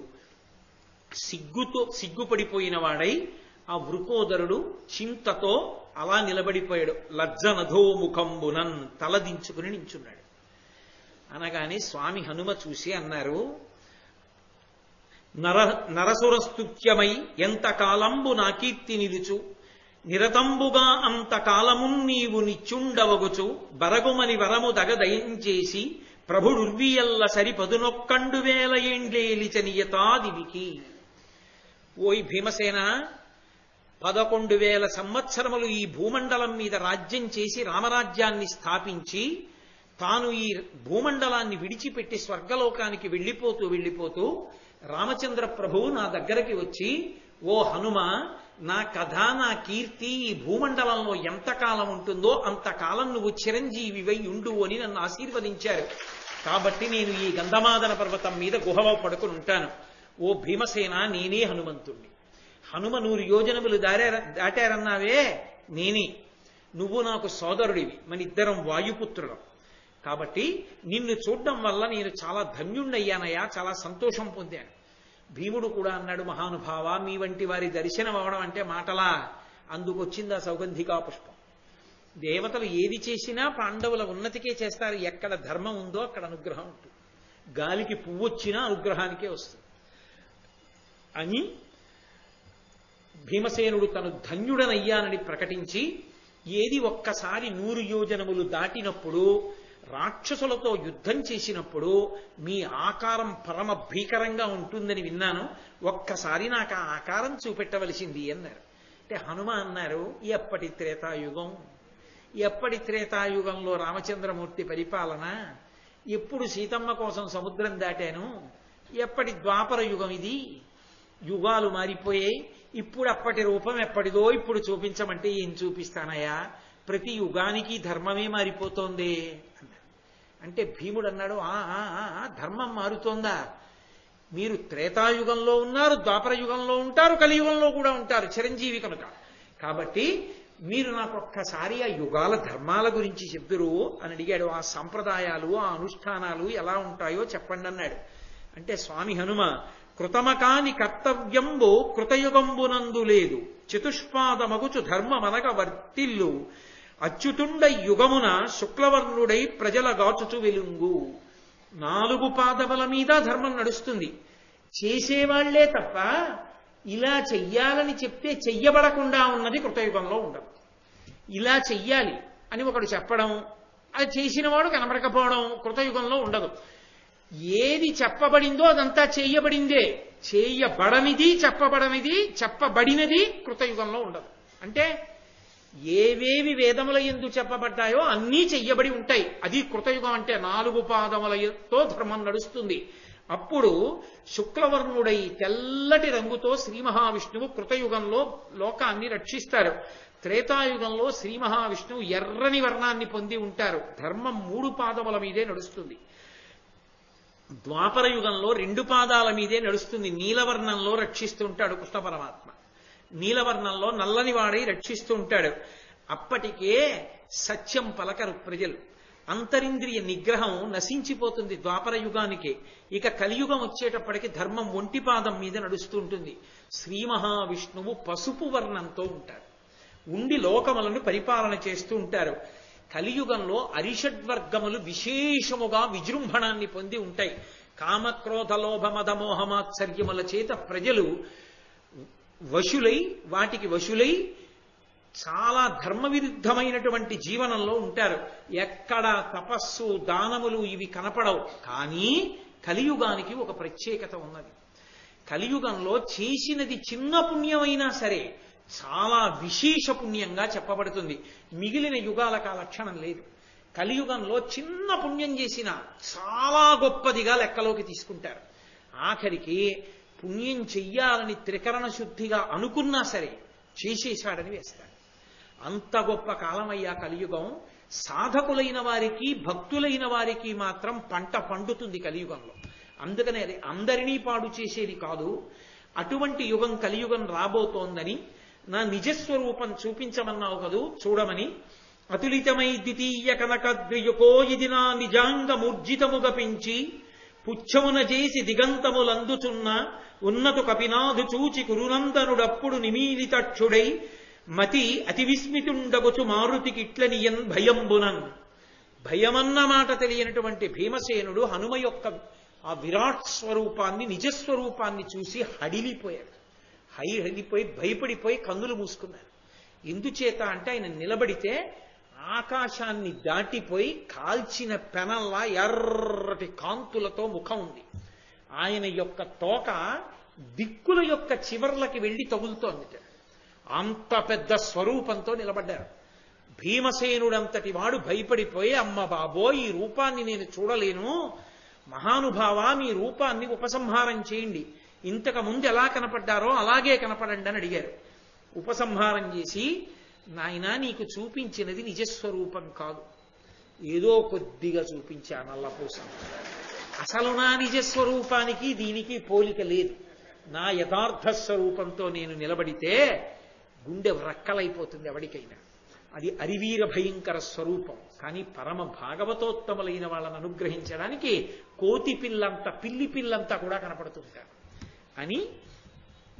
ఇది అంత భయంకర స్వరూపం శత్రువులు కనబడితే రెండింతలై నిలబడుతుంది. అంతటి పరాక్రమం ఉన్నవాణ్ణి, అటువంటి జవసత్వాలు ఉన్నవాణ్ణి ఇప్పటికీ భీమసేన అని. హస్తినాపురంలో ఆ ధృతరాష్ట్రుడు, ఆ ధార్తరాష్ట్రుడు కలిసి మిమ్మల్ని ఇన్ని ఇబ్బందులు పెడుతున్నారని తెలిసింది. ఎందుకు ఉపేక్షిస్తారు? ఎవ్వరక్కర్లేదు, నేను ఒక్కడే వెళ్ళి పర్వత శిఖరాలు దొర్లిస్తాను హస్తినాపురం మీద, ఇక హస్తిన ఉండదు. ధార్తరాష్ట్రుల్ని, భీష్మ ద్రోణులని కూడా నిలిపేస్తాను, సంపేసి తీసుకెళ్లి పట్టాభిషేకం చేస్తా, హాయిగా వెళ్ళి రాజ్యం ఏలుకోండి అన్నాడు. మహానుభావ, మీరంతటి పౌరుష పరాక్రమాలు ఉన్నవారే. రామరావణ యుద్ధంలో, రామాయణంలో మీ ప్రతిభ ఏమిటో చూశాం. కానీ మేము ప్రతిజ్ఞలు చేసి ఉన్నాం కదా యుద్ధం చేసి చంపుతామని, అందుకని మమ్మల్ని చేయనివ్వండి, మీరు అనుగ్రహించండి అన్నాడు భీమసేనుడు. తప్పకుండా నీకు ఒక వరం ఇస్తున్నాను, యుద్ధంలో ఎప్పుడైనా నన్ను స్మరిస్తే నీ దగ్గరికి వస్తాను. అంతేకాదు, కురుక్షేత్ర సంగ్రామంలో మీరందరూ ఎలా యుద్ధం చేస్తున్నారో నా కళ్ళతో చూడ్డానికి అర్జునుడి రథ పతాకాన్ని ఆవహించి ఉంటాను, ఉండి మీ అందరి యుద్ధాన్ని చూస్తుంటాను, మీ పక్షాన నిలబడతాను. చాలా వరం అన్నారు. అంతకన్నా వరమే ఉంటుందో, పువ్వు వస్తే పడితే పడింది కానీ ఎంత గొప్ప అదృష్టాన్ని పొందారో చూడండి పాండవులు అని సంతోషించి, ఇదిగో నా భార్య ద్రౌపదీదేవి కోరుకుంటే సౌగంధిగా పుష్పముల కొరకు వచ్చానన్నారు. అన్ని వేళలా పౌరుష పరాక్రమం చూపించకూడదు, ఎక్కడ ఎంత చూపించాలో అంత చూపించాలి. క్షత్రియులకు సామదాన భేద దండోపాయములు తెలిసి ఉండాలి. దేవతలు యజ్ఞముల చేత, నమస్కారముల చేత, స్తోత్రముల చేత వశులవుతారు తప్ప వాళ్ళని ప్రతీకారంతో, యుద్ధంతో వాళ్ళ జోలికి వెడితే వాళ్ళు వశవర్తులు కారు. కాబట్టి ఎంతవరకు నీ పౌరుషాన్ని ప్రదర్శించాలా అంతవరకే ప్రదర్శించి కృతకృత్యుడివి కమ్మన్నారు. సరేనన్నారు, చాలా సంతోషించారు. అక్కడి నుంచి బయలుదేరారు. ఆ సరోవరం ఎక్కడుందో దారి చూపించారు స్వామి హనుమ. అటుగా వెళ్ళారు. 10,000 మంది రాక్షసులు సంరక్షిస్తున్నారు. సరోవరం నిండా బంగారు తామరలు 1000 రేకులతో, అందులోంచి విశేషమైన సువాసన, ఎన్నో తుమ్మెదలు ఝంకారం చేస్తూ తిరుగుతున్నాయి. వైఢూర్యమణులతో కూడినటువంటి నాళముల మీద నిలబడి ఉన్నాయి. ఆ రాక్షసులు అన్నారు, ఎవరు నువ్వు, ఎక్కడి నుంచి వచ్చావు, ఇంతటి తేజోమూర్తివి, నువ్వు లోపల ప్రవేశించడానికి వీల్లేదన్నారు. ఇది కుబేరుడి చేత రక్షింపబడుతోంది. కుబేరుడు తన భార్యతో కలిసి జలక్రీడలాడతాడు. ఈ నీటిని సామాన్యులు తాగలేరు, ఇందులో స్నానం చెయ్యలేరు. కాబట్టి ఒకవేళ నీకు పువ్వులు కావాలంటే మా ప్రభువు కుబేరుణ్ణి ప్రార్థన చెయ్యి, ఆయన అనుగ్రహిస్తే పట్టుకెళ్ళన్నారు. నీ ప్రభువుని నేను అడగడం ఏమిటి, నేను పాండురాజసుతుడు భీమసేనుణ్ణి. ఒకళ్ళని అడిగి యాచించి తీసుకెళ్లడం క్షత్రియులకు మర్యాద కాదు. మీకు బలం ఉంటే నన్ను ఎదుర్కోండని ఆ 10,000 మందిని నిగ్రహించి పడగొట్టి హాయిగా వెళ్లి సరోవరంలో యథేచ్ఛగా స్నానం చేసి కావలసినన్ని పువ్వులు మూట కట్టుకుని బయటికి వచ్చి తన గదాదండంతో ఎదిరించిన వీరులందరినీ కొట్టారు. కొంతమంది పరిగెత్తుకెళ్లి కుబేరుడికి చెప్పారు, భీముట్ట వచ్చాడు, సరోవరంలో దిగాడు, సౌగంధికా పుష్పాలు కొన్ని కోసుకున్నాడు, మూట కట్టుకున్నాడు, స్నానం చేశాడు, నీళ్లు తాగాడు, సంతోషంగా వెళ్ళిపోతున్నాడని. కుబేరుడు నవ్వాడు, వాళ్ళు పాండవులు రా, ధర్మ సంస్థాపన కోసం వచ్చిన వాళ్ళు, ఎదిరించలేం కానీ అన్నాడు. ఏమి వెళ్ళకండి, అడ్డుకోకండి అన్నాడు. ఈలోగా ధర్మరాజు గారు ఉన్న చోట అకస్మాత్తుగా పిడుగులు పడి ధూళి రేగింది. ఏమి దుశ్శకనం, భీముడేడి అని వెంటనే చూసుకున్నాడు. ధూర్తుడు ఎక్కడికి వెళ్ళిపోయాడు, ఎక్కడ ఎవరితో ఏ గొడవ పడుతున్నాడో, ద్రౌపది నీకు తెలుసా అన్నాడు. ఏమో అక్కడ ఇద్దరం కూర్చున్నాం, ఓ 1000 రేకుల పద్మం పడింది, ఇలాంటి పువ్వులు తెద్దురు అన్నాను. ఎక్కడికో వెళ్ళారు, మరి ఎక్కడికి వెళ్ళారో ఏం చేస్తున్నారు అంది ఆవిడ. అమ్మో పంపవలసిన చోటికే పంపావా అని వెంటనే ఘటోత్కచుడిని పిలిచారు. రాక్షసుల యొక్క మూపుల్ని ఎక్కారు. ఆ సౌగంధికా పుష్పములు ఎక్కడికున్నాయో అక్కడికి వెళుతుపోదామన్నారు. గబగబా వెళ్ళారు. అందరినీ సంహరించి మూట కట్టుకున్న పువ్వుల మూట భుజాన్ని తీసుకుని వస్తున్నారు హనుమ. అన్నగారిని ధౌమ్యుణ్ణి చూడగానే నమస్కారం చేశారు, సంతోషించారు. ద్రౌపదీదేవి ఎంతో ఆనందించింది. వాళ్ళందరూ అక్కడ ఉండగా కుబేరుడి పనుపన వచ్చినటువంటి యక్షుడు కొంతమంది వచ్చి ఇక్కడ రాక్షసులు తిరుగుతుంటారు, మాయావులు జాగ్రత్తగా ఉండండి అని ధర్మరాజు గారితో చెప్పారు. ధర్మరాజు గారు ఏ భయం లేదని అక్కడే ఉన్నటువంటి సరోవరం పక్కన ఒక కుటీరాన్ని నిర్మించుకుని గంధమాదన పర్వతం మీద కొంతకాలం ఉండాలనేటటువంటి అపేక్షతో కాలం గడుపుతున్నటువంటి సమయంలో జటాసురుడనేటటువంటి రాక్షసుడు వేదమంత్రాలు చదువుకునేటటువంటి విద్యార్థిలా వేషం కట్టి పరశురాముని శిష్యుణ్ణి అని చెప్పి ఆ బ్రాహ్మణుల దగ్గరికి చేరి ధర్మరాజు గారి శుశ్రూష చేస్తున్న వాళ్ళ నటించి భీముడు అరణ్యంలోకి వేటకెళ్లగా చూసి ధర్మరాజు గారిని భుజాల మీదకి ఎక్కించుకుని ఆయనని సంహరించడానికి ఎత్తుకుపోతుంటే ధర్మరాజు గారు తన బలమైన చేతులతో వాడి భుజాల్ని నలిపేస్తే గబగబా పరిగెత్తలేక వాడి నడక మందగిస్తే అరణ్యంలోకి వెళ్లి సహదేవుడు భీమసేనుండి పిలుచుకొస్తే తన గదాదండంతో ఒక్క దెబ్బ కొట్టి యుద్ధం చేసి జటాసుర సంహారం చేశారు. అప్పుడు ఈ సౌగంధికా పుష్పాలతో ఆ గంధమాదన పర్వతం మీద ఎంతో సంతోషంగా ఆ పాండవులు అంటే ధర్మజ, భీమ, నకుల, సహదేవులు, ద్రౌపదీదేవి, ధౌమ్యుడు, రోమస మహర్షి, విప్రులు ప్రతిరోజు ఆ పర్వతం మీద ఉండేటటువంటి అనేకమైన ఆ సరోవరాల్ని చూస్తూ విశేషమైన ప్రదేశాల్ని చూస్తూ ఎంతో సంతోషంగా ఎంతో ఆనందంగా గడుపుతున్నటువంటి సంతోషకరమైనటువంటి సన్నివేశం దగ్గర ఇవాల్టి ఉపన్యాసాన్ని పూర్తి చేసి రేపటి రోజున వాళ్ళు ఆ కొండ మీద ఉండగా ఎన్ని అద్భుతాలు జరిగాయో, ఇంద్రుడు రావడం, అర్జునుడు రావడం, ఆ విశేషాలన్నీ ఎలా ఉంటాయో దానికి సంబంధించినటువంటి విశేషాల్ని రేపు సాయంకాలం 6:30 కృష్ణ పరమాత్మ పలికించినంత మేర పలుకుదాం. అందుకని చెప్పి ఇవాల్టి ఉపన్యాసాన్ని ఇక్కడతో పూజ చేస్తున్నాను. సభాముఖంగా ఉపన్యాసం అయిపోయింది, కానీ నాకు మళ్ళీ ఇంకొక గంట ఉపన్యాసం ఇంకొకటి ఉంది. అందుకని జటాసుర యుద్ధం దగ్గర ఎందుకు ఆపాలి, వాళ్ళు సంతోషంగా ఉన్న ఘట్టం దగ్గర ఆపుదామని జటాసుర సంహారం కూడా పూర్తి చేశాను. కాబట్టి రేపు విశేషమైనటువంటి భాగాన్ని రేపు సాయంకాలం ప్రారంభం చేద్దాం. మంగళాశాసన పరై మదాచార్య పురోగమై సర్వైశ్చ పూర్వైరాచార్యై సత్కృతాయాస్తు మంగళం. మంగళం కోసలేంద్రాయ మహనీయ గుణాత్మనే చక్రవర్తి తనూజాయ సర్వభౌమాయ మంగళం.